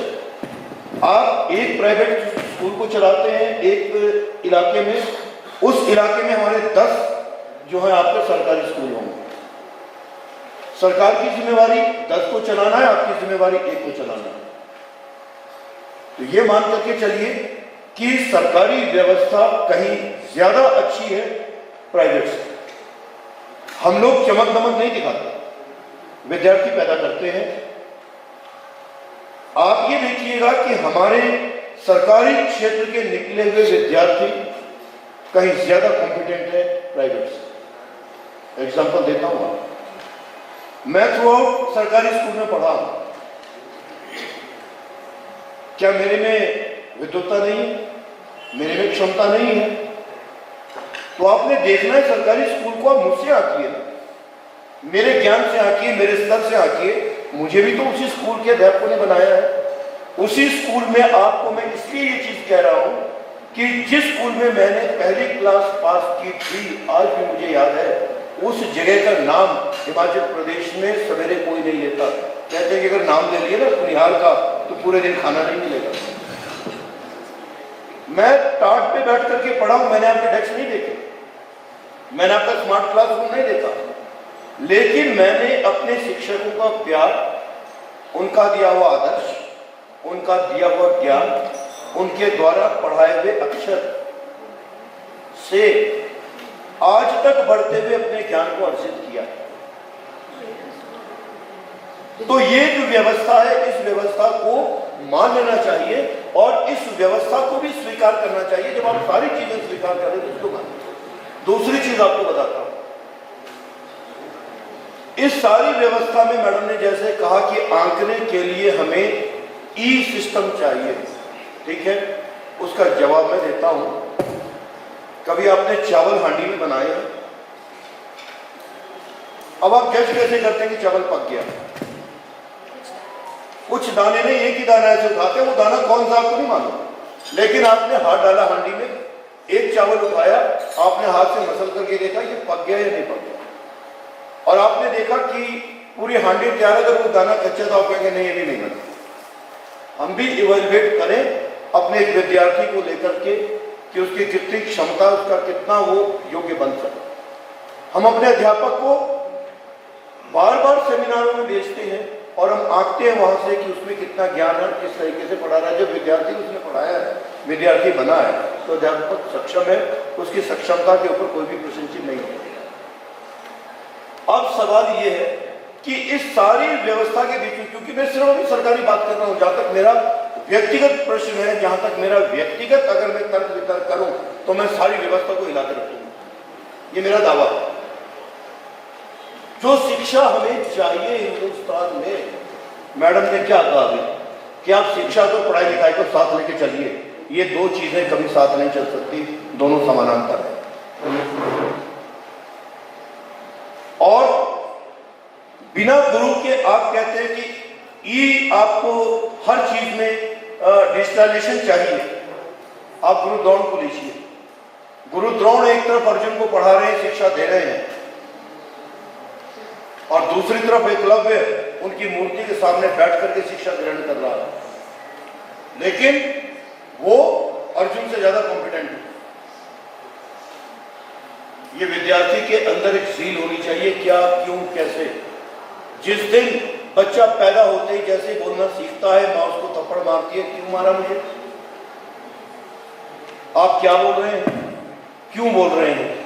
ये 3 शब्द हैं जो मनुष्य को दार्शनिक बना सकते हैं, मनुष्य को इंजीनियर बना सकते हैं, मनुष्य को वैज्ञानिक बना सकते हैं। और इस सारी व्यवस्था में क्या, क्यों और कैसे गायब हो गया है। कमरे में बैठ करके आप आ ई पढ़ा दे, वो ज्ञान नहीं है, वो पढ़ाई है। ये मैडम इसलिए मैं कह रहा हूं कि शिक्षा एक ऐसी चीज है, आध्यात्मिकता, शारीरिक विकास, मानसिक चिंतन, ये हमारे शिक्षा के लक्षण थे। लेकिन ज्यों-ज्यों हमारी व्यावसायिकता शिक्षा में आई है, हम व्यावसायिक हो गए, शिक्षा को का हमने व्यवसायीकरण कर दिया। सर ये बिल्कुल हम सही समाज बात है के, सुन लीजिए, कि इस व्यवसायीकरण की दौड़ में और वैश्वीकरण की दौड़ में हम सिर्फ ये कहना चाहते हैं कि अगर हिंदुस्तान इकोनॉमिकली अगर आगे बढ़ता है तो वो नंबर 1 पे आएगा। अगर हम व्यापार बढ़िया है, नंबर 1 पे आएंगे। आपको एक चीज का मालूम है, अगर आप अपने इतिहास को देखिए, कला सीखने से कभी नहीं आती। हम कौशल विकास की बात करते हैं, हम उसको पढ़ाने की कोशिश करते हैं, ठीक है। जब ताजमहल बना था सारे के सारे अनपढ़ थे, सब कौशल में प्रवीण थे, सब अनपढ़ थे। बनाने के बाद उनके हाथ काट लिए गए। उन्होंने कहां से सीखा ये कौशल? कहां से आया उनके भीतर ये कौशल? तो ये जो चीजें हैं, कौशल कभी सीखने से, आपको सिखाने से नहीं आएगा। ये एक परंपरा है जो चल रही है, जो दिमाग अपने आप अपने चीजों को ग्रहण कर लेता है। कोई चीज सिखाई नहीं जाती। जिस दिन ये चीजें किताबों में बंद हो गई है, हमने उसके ऊपर चर्चा करनी शुरू कर, हमने उसको सिखाना शुरू कर। हम मॉरलिटी सिखाते हैं। एक स्कूल में गया, मैंने एक बच्चे की पुस्तक देखी, उसमें लिखा है ये मॉरल एजुकेशन। क्या मॉरलिटी सिखाई जाती है किताबों से? कुछ किस्से कहानियां या कुछ उदाहरण तो उदाहरण क्या कह रहा हूं सुनिए, कि एक 4 शठ राजकुमारों को युग बनाने के लिए, पाटलिपुत्र के 4 शठ राजकुमारों को युग बनाने के लिए विष्णु दत्त ने किताब लिखी। ये तो उपदेश पढ़ी आपने। पशु पक्षियों के माध्यम से हमें सीख दी गई है। वही उसी में से एक प्यासा कौवा भी निकला, एक चतुर लोमड़ी थी, एक रंगा सियार था। तो मनुष्य को प्रकृति के माध्यम से, पशुओं के माध्यम से ही हमें शिक्षा दी गई, योग्य बनाया गया कहानियों से। पर वो शायद सर, सॉरी मैं आपको इंटरप्ट कर रही हूँ, बोलिए। हम लोग शायद, ये बहुत अच्छा डिस्कशन है जिस पर हमें रोज इस पर चर्चा करनी चाहिए, मुझे ऐसा लगता है, क्योंकि कुछ ना कुछ संस्कृति या अध्यात्म जो है, जो हमें सिखाता है, चाहे गुरुकुल पद्धति हो, एक एक इंसान अलग है, उसमें कला, उसमें शिक्षा, उसका दिमाग या जो कौशल की बात करते हैं, लेकिन अगर हमें उसे एक पैटर्न में लाकर एक जनरेशन को एक मोल्ड देना है, तो आई थिंक इसीलिए शिक्षा व्यवस्था आई। अब इस पर डिबेट तो आपका बहुत सही है। I agree with you. जी। देखिए, आप उम्र में मुझसे बहुत छोटी हैं। जी, बहुत। सवाल ये है कि आज हर विद्यार्थी इस वैश्वीकरण के दौर में आगे बढ़ना चाहता है। जी, शायद उसके सामने हर व्यक्ति व्यापार में वो चाहता है कि मेरे पास सवेरे 5 रुपए तो 20 रुपए शाम को होने चाहिए। अब कैसे होने चाहिए? चाहे वो अपनी कला से ले ले, चाहे वो अपने व्यवहार से ले ले, अपने व्यापार से ले ले, किसी भी चीज से ले ले, वो इस वैश्विक दौर में बढ़ना चाहता है। हिंदुस्तान उन बुजुर्गों के अनुभवों पर चल रहा है जिसको हमने छोड़ दिया। अगर हम उन अनुभवों पर चलेंगे तो हमारी आने वाली पीढ़ी इतनी सुदृढ़ होगी, हिंदुस्तान इतना सुदृढ़ होगा, दौड़ में भले आगे चला जाए, वैज्ञानिक प्रगति में आगे हो जाए, आपके औद्योगिकीकरण में आगे हो जाए, लेकिन जहां तक हमारे शिक्षा की बात है, हिंदुस्तान एक धर्म गुरु था, हिंदुस्तान एक गुरु था, विश्व गुरु था, वो आज तक दोबारा नहीं बन सका। न बनने का कारण एक ही है कि हमारे भीतर जो आध्यात्मिक भूख थी, उसको शांत करने वाली शिक्षा प्रणाली के भीतर का बीज खत्म हो गया। बिल्कुल बिल्कुल सर, मैं बस एक ही बात कहना चाहूँगा that it was a very great knowledge that you have shared, both of you have shared, and we have learned one thing, that whether it's private or government, they have a different pace of growing and different pace of looking forward in the future. So now it was very great, both of you, both of our dignitaries have showed us that there are different things in every case. So I would like to conclude this with thanks. Thank you so much sir, thank you so much Mr. Rashid, thank you so much Dr. Rohini Aluvania, thank you so much sir, thank you so much. Please have a good round. Sir और ma'am, आपसे request है आप ये और thank you so much sir and ma'am, बहुत ही deep और बहुत ही, यही एक शायद बेनिफिट है ऐसे मंच का, ऐसे कार्यक्रम का, कि हमें अलग अलग सोच के और अलग अलग पॉइंट ऑफ व्यू मिलते हैं। और आई थिंक सर ने जो कहा बहुत सही है कि शिक्षा में उनके सेटिस्फैक्शन को भी आंका जाए, मतलब कंक्लूड करने के लिए कि एक एक बच्चे को शिक्षा देना, यानी सिर्फ सक्सेसफुल पैसों के माध्यम से नहीं, लेकिन उनकी कला, उनका अध्यात्म या उनकी खुशी, उनका सेटिस्फैक्शन भी होना चाहिए। ये भी हम शायद शिक्षा और शिक्षक सिखाएं, और इसी तरह आगे की पीढ़ी, जो विश्व गुरु वाला जो हम कहते हैं, हमारी संस्कृति जो कहती है, इसके जरिए हम आगे बढ़े। मैंने आपको अपने 34 वर्षों का जो मेरा शिक्षण, पढ़ने का वो बताया, बचपन का मैंने बताया, लेकिन आप मुझसे बहुत छोटे हैं, आप दोनों। आपको एक चीज सिर्फ कहना चाहूंगा जीवन में, और सबको कहना चाहूंगा, आगे बढ़ो, बहुत तेजी से बढ़ो, लेकिन पीछे देख लेना कि कहां से आप चलने शुरू हुए थे, और इस मुकाम पे पहुंचना चाहते हैं, विश्वास के साथ, आदर के साथ बुजुर्गों के साथ, उनके आशीर्वाद के साथ। बिना आशीर्वाद के बच्चों कुछ नहीं अगर हो आगे सकता। बढ़ोगे कुछ नहीं होगा। यही हमारे सौभाग्य हैं सर, आप जैसे धन्यवाद। लोग आज इस मंच पर हैं, टीचर्स के पर Thank you so हमें इतना सौभाग्य मिला है इतनी सारी चीजों को अर्जित करने का। Thank you. Yes yes. और आगे बढ़ते हुए अब मैं अजय मोकरे सर को बुलाना चाहूंगा कि वो स्टेज पे आए और फेलिसिटेट करें मिस्टर आशित मिश्रा को, डॉक्टर आशित मिश्रा को और डॉक्टर रोहिणी आलूवालिया मैम को। Ladies and gentleman, doctor Ashit Mishra, joint director higher education. Sir ने बहुत कमाल की बात हमें बताई कि हमें आगे बढ़ना है लेकिन पीछे मुड़ के भी देखना है। और मैं एक बात कहना चाहूंगा कि जब तक हमारे पीछे मार्गदर्शन करने के लिए ऐसे लोग खड़े हैं तो पीछे देखने में कोई भी कमी नहीं है। तो एक बार जोरदार तालियां हो जाए डॉक्टर आशित मिश्रा के लिए। Doctor Rohini Ahluwalia, yes, doctor Rohini Ahluwalia, director विभाजी MPRM। बहुत ही ब्यूटीफुल मैम ने अपने पॉइंट्स और ओपिनियंस हमारे सामने रखे। It is the absolute pleasure कि मैम यहाँ पे हैं और सर यहाँ पे हैं। Thank you so much ma'am, thank you so much. एक मकसद जिसके लिए हम यहाँ पे आए हैं वो है हमारे टीचर्स को फेलिसिटेट करना, उन्हें इज्जत देना, उन्हें सम्मान देना। और इसी सीरीज में आगे बढ़ते हुए मैं बुलाना चाहूंगा समीक्षा चौधरी जी को from KK blossom high school. अगर मैम नहीं है तो उनके बिहाफ पे कोई आकर के ले सकता है। KK blossom high school. Next we have Mrs Sunita Chauhan from Rashtriya Vidya केंद्र, राष्ट्रीय विद्या केंद्र से।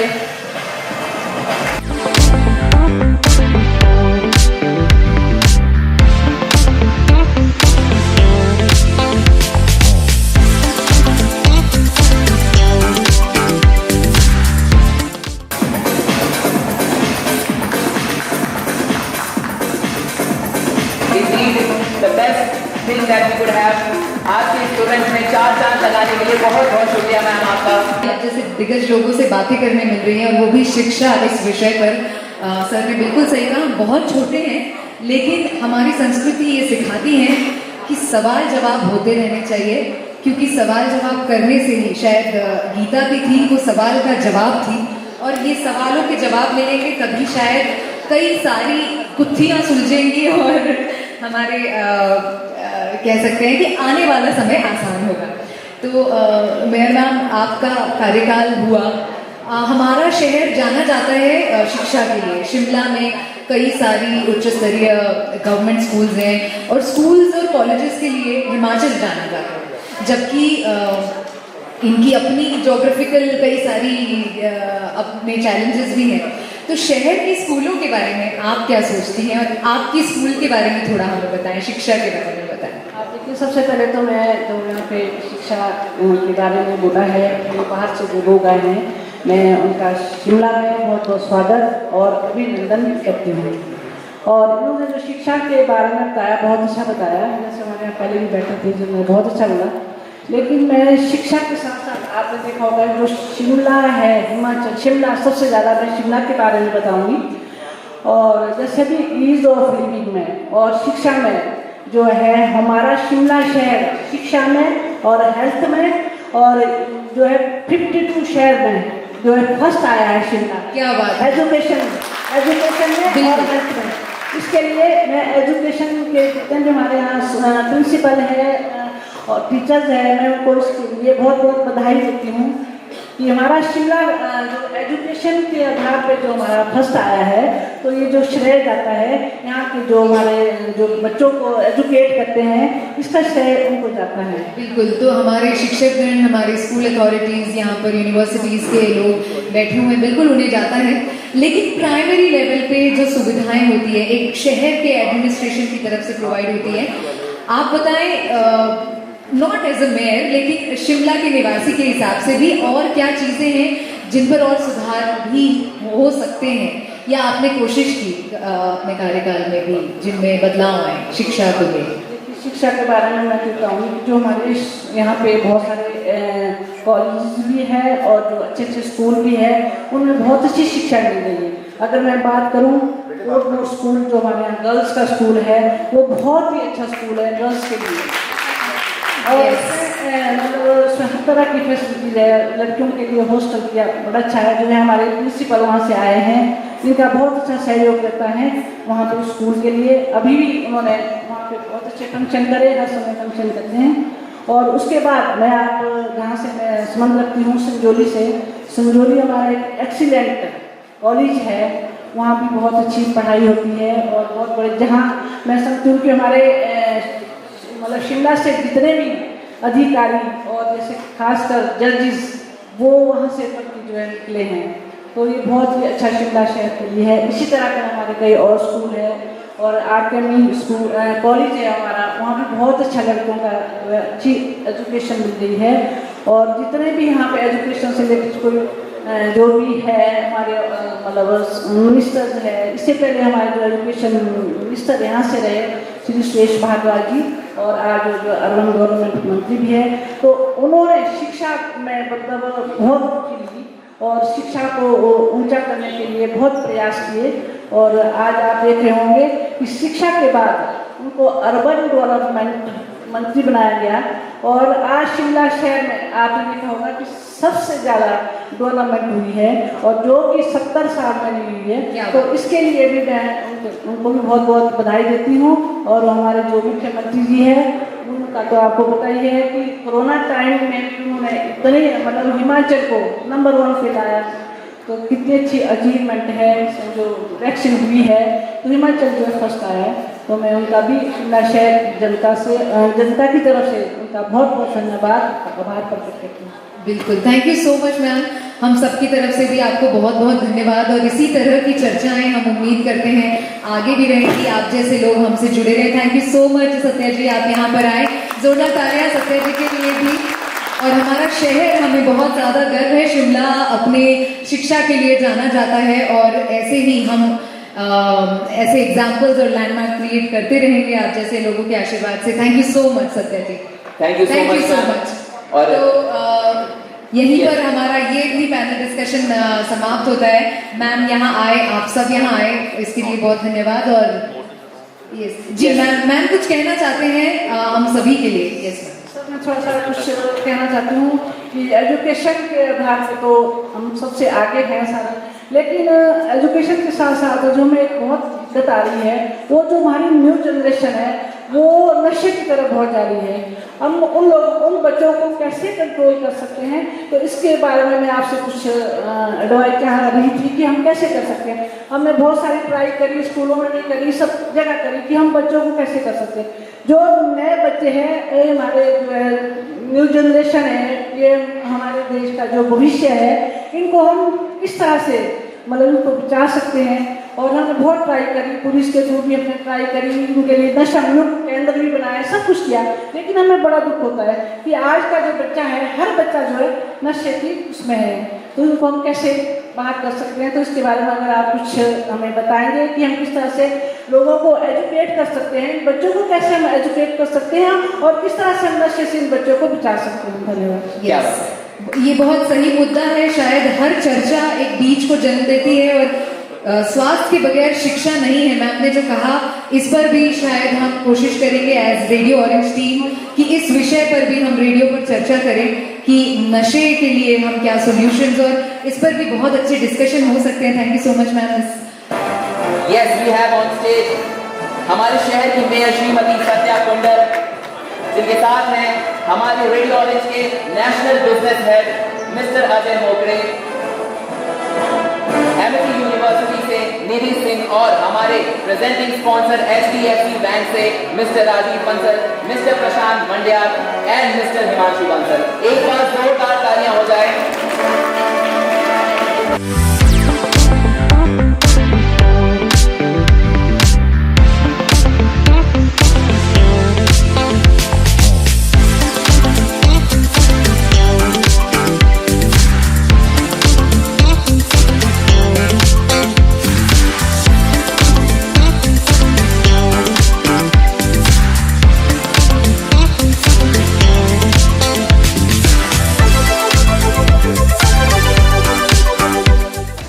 पहले मैं सबको नमस्कार करती हूँ, जितने भी यहाँ डिग्निटरीज हैं, और उसके साथ साथ रेडियो ऑरेंज की तरफ से जो ये इवेंट ऑर्गेनाइज किया गया था, इस इवेंट में हमें बहुत कुछ सीखने को मिला। इतनी अच्छी आज की जो हमारी चर्चाएं थी विभिन्न मुद्दों पर, न्यू एजुकेशन पॉलिसी में और एजुकेशन के विषय में, तो वो हमें अपने आप में बहुत कुछ सिखाया। जिस तरह से सर ने आज हमें मोटिवेट तो किया, साथ में जो चर्चा के विषय थे हम उससे बहुत इम्प्रेस हुए। हमें भी अपने आप में प्राउड फील हुआ कि हम भी एक गवर्नमेंट स्कूल के प्रधानाचार्य हैं और गवर्नमेंट स्कूल के डिग्निटरीज को जिस तरह से डिमोरलाइज किया जाता है, बोला जाता है, तो आज हमें प्राउड फील हुआ। सर हमारे साथ जिस तरह से सर ने हमें कहा, हमें अच्छा लगता है जब हम भी किसी इवेंट के हिस्सा बनते हैं, बुलाया जाता है। तो आज हम जो है सबसे पहले जो हमारा रेडियो ऑरेंज की तरफ से ये प्रोग्राम किया गया था और हमें इनवाइट किया गया था, हम थैंक्स करना चाहेंगे इनका। उसके साथ साथ हम थैंक्स करना चाहेंगे जो इस प्रोग्राम में अन्य HDFC की तरफ से जो हमें आज बहुत महत्वपूर्ण जानकारी दी गई स्कूल के विषय में, क्योंकि अब हमारे जो अकाउंट्स हैं वो सारा HDFC के साथ हम करेंगे, तो हमें आज काफ़ी कुछ बताया गया, वो भी हमें अच्छा लगा कि हमें बताया गया। उसके साथ साथ जो हमारे अब MIT कॉलेज की जो बताया गया वो भी हमने सुना और समझा। तो गवर्नमेंट स्कूल के लिए जो जानकारी थी वो उतना हम समझ सकते हैं कि हमारे जो बच्चे हैं इतना अफोर्ड नहीं कर पाते। सबसे पहले तो मनी मैटर करती है, जब पैसा है बड़े इंस्टीट्यूट में तो बच्चा तब जा सकता है। तो वो सब बातें आज हमने सुनी। तो मैं आज ज़्यादा तो नहीं कहूँगी, लेकिन मैं ज़रूर ये कहना चाहूँगी जो गवर्नमेंट स्कूल है, मैं अपना एक्सपीरियंस थोड़ा सा आज मुझे मंच मिला है तो मैं शेयर करना चाहूँगी। मैं गवर्नमेंट स्कूल में प्रधानाचार्य हूँ और 4 साल से प्रधानाचार्य हूँ, और जब मैं आई उसके 1 ही साल बाद कोविड पीरियड रहा। उस कोरोना पीरियड में मैं देखती हूँ पूरे हिमाचल के लिए कोविड किड्स गवर्नमेंट स्कूल के स्कूल से, वो मेरा स्कूल है गवर्नमेंट उत्कृष्ट सीनियर सेकेंडरी स्कूल छोटा शिमला, पूरे हिमाचल को कोविड किट्स वहां से सप्लाई, पूरा वैक्सीनेशन सेंटर वो स्कूल है। क्या नहीं करता गवर्नमेंट स्कूल, पूरा वैक्सीनेशन सेंटर पूरे होल टाइम स्टार्टिंग से। आप लोग भी शायद आए होंगे, कोई सभी बड़े पदाधिकारी कर, सभी छोटा कर्मचारी। और शुरू में तो मुझे ऐसा लगता था कि मैं भी एक डॉक्टर हूँ, मुझे भी बार बार पूछा जाता था मैम आज किस एज ग्रुप को लगना है, कुछ डर तो नहीं, इसके क्या होंगे। तो ये सब कुछ हम हमारे स्कूल में, मैं अपने स्कूल का एक्सपीरियंस शेयर कर रही हूँ, ये हमारे स्कूल में कोरोना पीरियड में हुआ।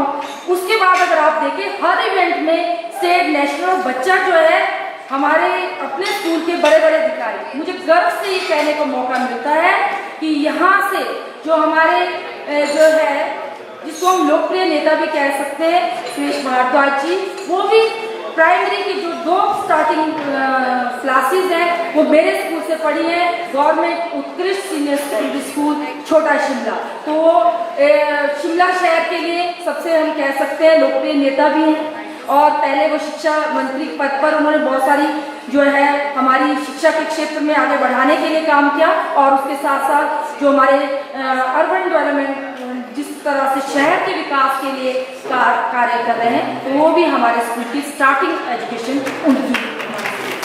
तो बहुत से IAS ऑफिसर जो आज भी कार्य करते हैं हमारे इसमें, वो मेरे स्कूल से हैं। तो ये सब ये गवर्नमेंट स्कूल, कॉन्वेंट स्कूल, हर शिक्षक जो है बच्चों के लिए कार्य करता है, जब कॉन्वेंट स्कूल का है जब गवर्नमेंट स्कूल का, हर एक एफर्ट करता है। हाँ, गवर्नमेंट स्कूल में भी पढ़ाया जाता है, उन पर हमारे पास वो प्रोडक्ट आता है, वो बच्चे आते हैं जिनके लिए हमें बहुत एफर्ट करने पड़ते हैं। बिल्कुल मेरे स्कूल में लेबर क्लास, वीकर सेक्शन और वही बच्चा उस स्कूल में आता है, लेकिन उसको भी अच्छा बनाने के लिए हम नेशनल लेवल तक बच्चे को ले जाते हैं। योगा मेरा स्टेट में जाए, स्पोर्ट्स मेरा आगे तक जाता है। तो ऐसा नहीं है, तो हर स्कूल चाहे गवर्नमेंट है चाहे प्राइवेट है, हर स्कूल जो है अपने बच्चों के लिए जी जान से मेहनत करता है, बच्चे के लिए काम करता है, हर टीचर काम करता है, वो कॉन्वेंट स्कूल का हो या किसी प्राइवेट स्कूल का हो या गवर्नमेंट स्कूल का। ये कहना गलत है कि गवर्नमेंट स्कूल नहीं करता या प्राइवेट स्कूल नहीं करता, हर स्कूल करता है, प्राइवेट स्कूल भी करता है, गवर्नमेंट स्कूल भी इस तरह से सभी मेहनत करते हैं। तो मैं आज के मौके में ज़्यादा समय मैडम का नहीं लेना चाहूँगी। मेयर मैम हम हर समय हमारे साथ होती हैं, हमारे स्कूल आती हैं, हमारे किसी दिक्कत में पानी की दूसरी हम एक फ़ोन करके मैम को बोलते हैं तो हमारी समस्याओं को हल करती हैं। तो इनके लिए जो मंच पर इतने समय खड़ी रही है और मेरी बात को सुना, तो मैम आपका भी मैं थैंक्स करना चाहूँगी। और उसके साथ साथ जो ये इवेंट के ऑर्गेनाइजर हैं, जो ये बच्चे यहाँ खड़े हैं, जिन्होंने एकदम मुझे बोलने का मौका दिया, तो उनको भी मैं थैंक्स करना चाहूँगी कि भी उन्होंने मुझे मौका दिया और मैंने भी आपके साथ कुछ अपनी बातें भी शेयर की। और इस इवेंट में जितने भी हमारे पदाधिकारीगण यहाँ आए हैं, तो उनका तो मैं धन्यवाद करूँगी कि उन्होंने बहुत सारी इंपॉर्टेंट बातें हमसे शेयर की, जिसको सुनकर हमें भी अच्छा लगा और हम भी उनसे एक तरह से हमारे प्रेरणा स्रोत थे आज के इस पूरे इवेंट के। तो ज़्यादा शब्द मैं नहीं कहूँगी।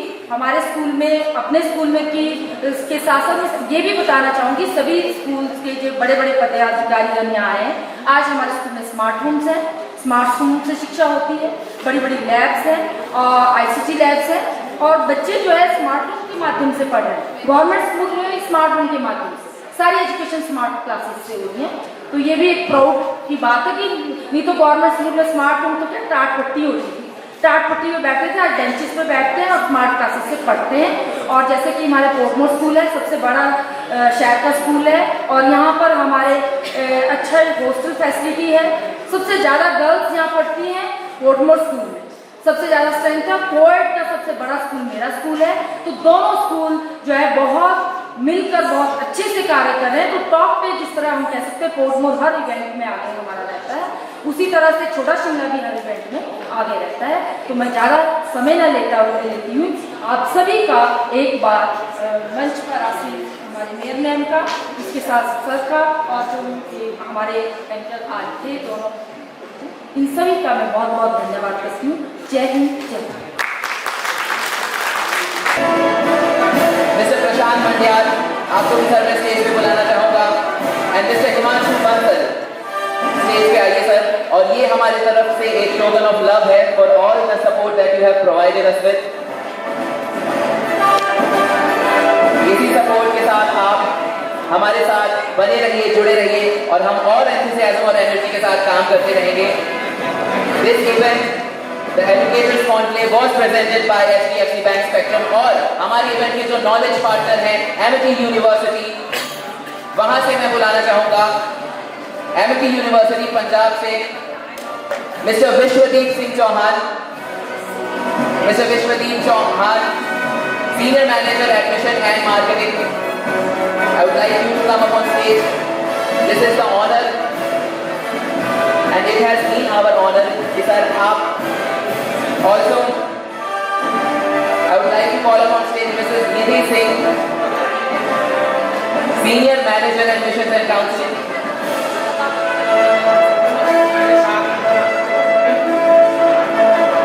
Mrs. Nidhi Singh, Senior Manager Admissions and Counseling from Amity University, Punjab. Thank you so much for being our knowledge partner इस event के लिए. Yes, sir. मिस्टर विश्वदीप और मिस निधि हमारे साथ बिल्कुल रॉक सॉलिड खड़े हैं और हम थैंक यू करना चाहेंगे सर और मैम आपको।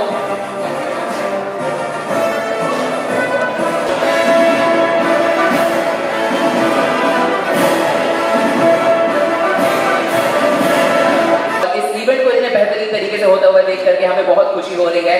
एक दो लाइनें मैं जरूर कहना चाहूंगा कि जैसे चेहरे पर सुकून आता है मुस्कुराने से, जैसे चेहरे पर सुकून आता है मुस्कुराने से, वैसे ही इस महफिल में जान है तो आप सबके आ जाने से। एक बार जोरदार तालियां हो जाए आप सभी लोगों के लिए। और स्पेशल थैंक्स मैं देना चाहूंगा हमारे स्पॉन्सर्स को, HDFC bank spectrum and Amity university as knowledge partner as indeed. Ma'am आप क्या कहना चाहेंगे? बिल्कुल, जैसा हमने सोचा था उससे भी बहुत खूबसूरत आज का ये दिन था, क्योंकि कई बार हम आरजेस के लिए जो रेडियो पर स्पेशली प्राइवेट एफएम आपने सुना है, बहुत शोर शायर लाइट कंटेंट इंफोटेनमेंट रहता है, लेकिन यहाँ पर आकर जिस तरीके से हमने कोशिश की और आपने सपोर्ट किया और आपका इतना प्यार और आशीर्वाद मिला, I would like to thank all the school management teachers. आप सब पधारे और सक्सेसफुल रहा एक तरीके से होप आपको भी इस तरह के इनिशिएटिव अच्छे लगे होंगे और हम उम्मीद करते हैं कि इस तरह की चीजें हम शिमला में रेडियो ऑरेंज हमेशा लाता रहेगा। Thank you so much. Even I would like to say that it has always been an immense pleasure to be with you guys, be with people who will even, we get to know so many things. We learn so many things with you guys and the people who have came here on the panel. It was amazing and we have learned, everybody here have learned so many things about knowledge, about future, about education. And in the end, I would like to thank our venue partner, the Hotel Eastbourne. So please give a huge round of applause for them. Yes. Thank you so much thank you so much for all of you. You have given us your precious time and came here on our invitation. Every school, every dignitary, every person here. Thank you so much. Thank you so much. सुनते रहिए radio orange 106.4 FM कुछ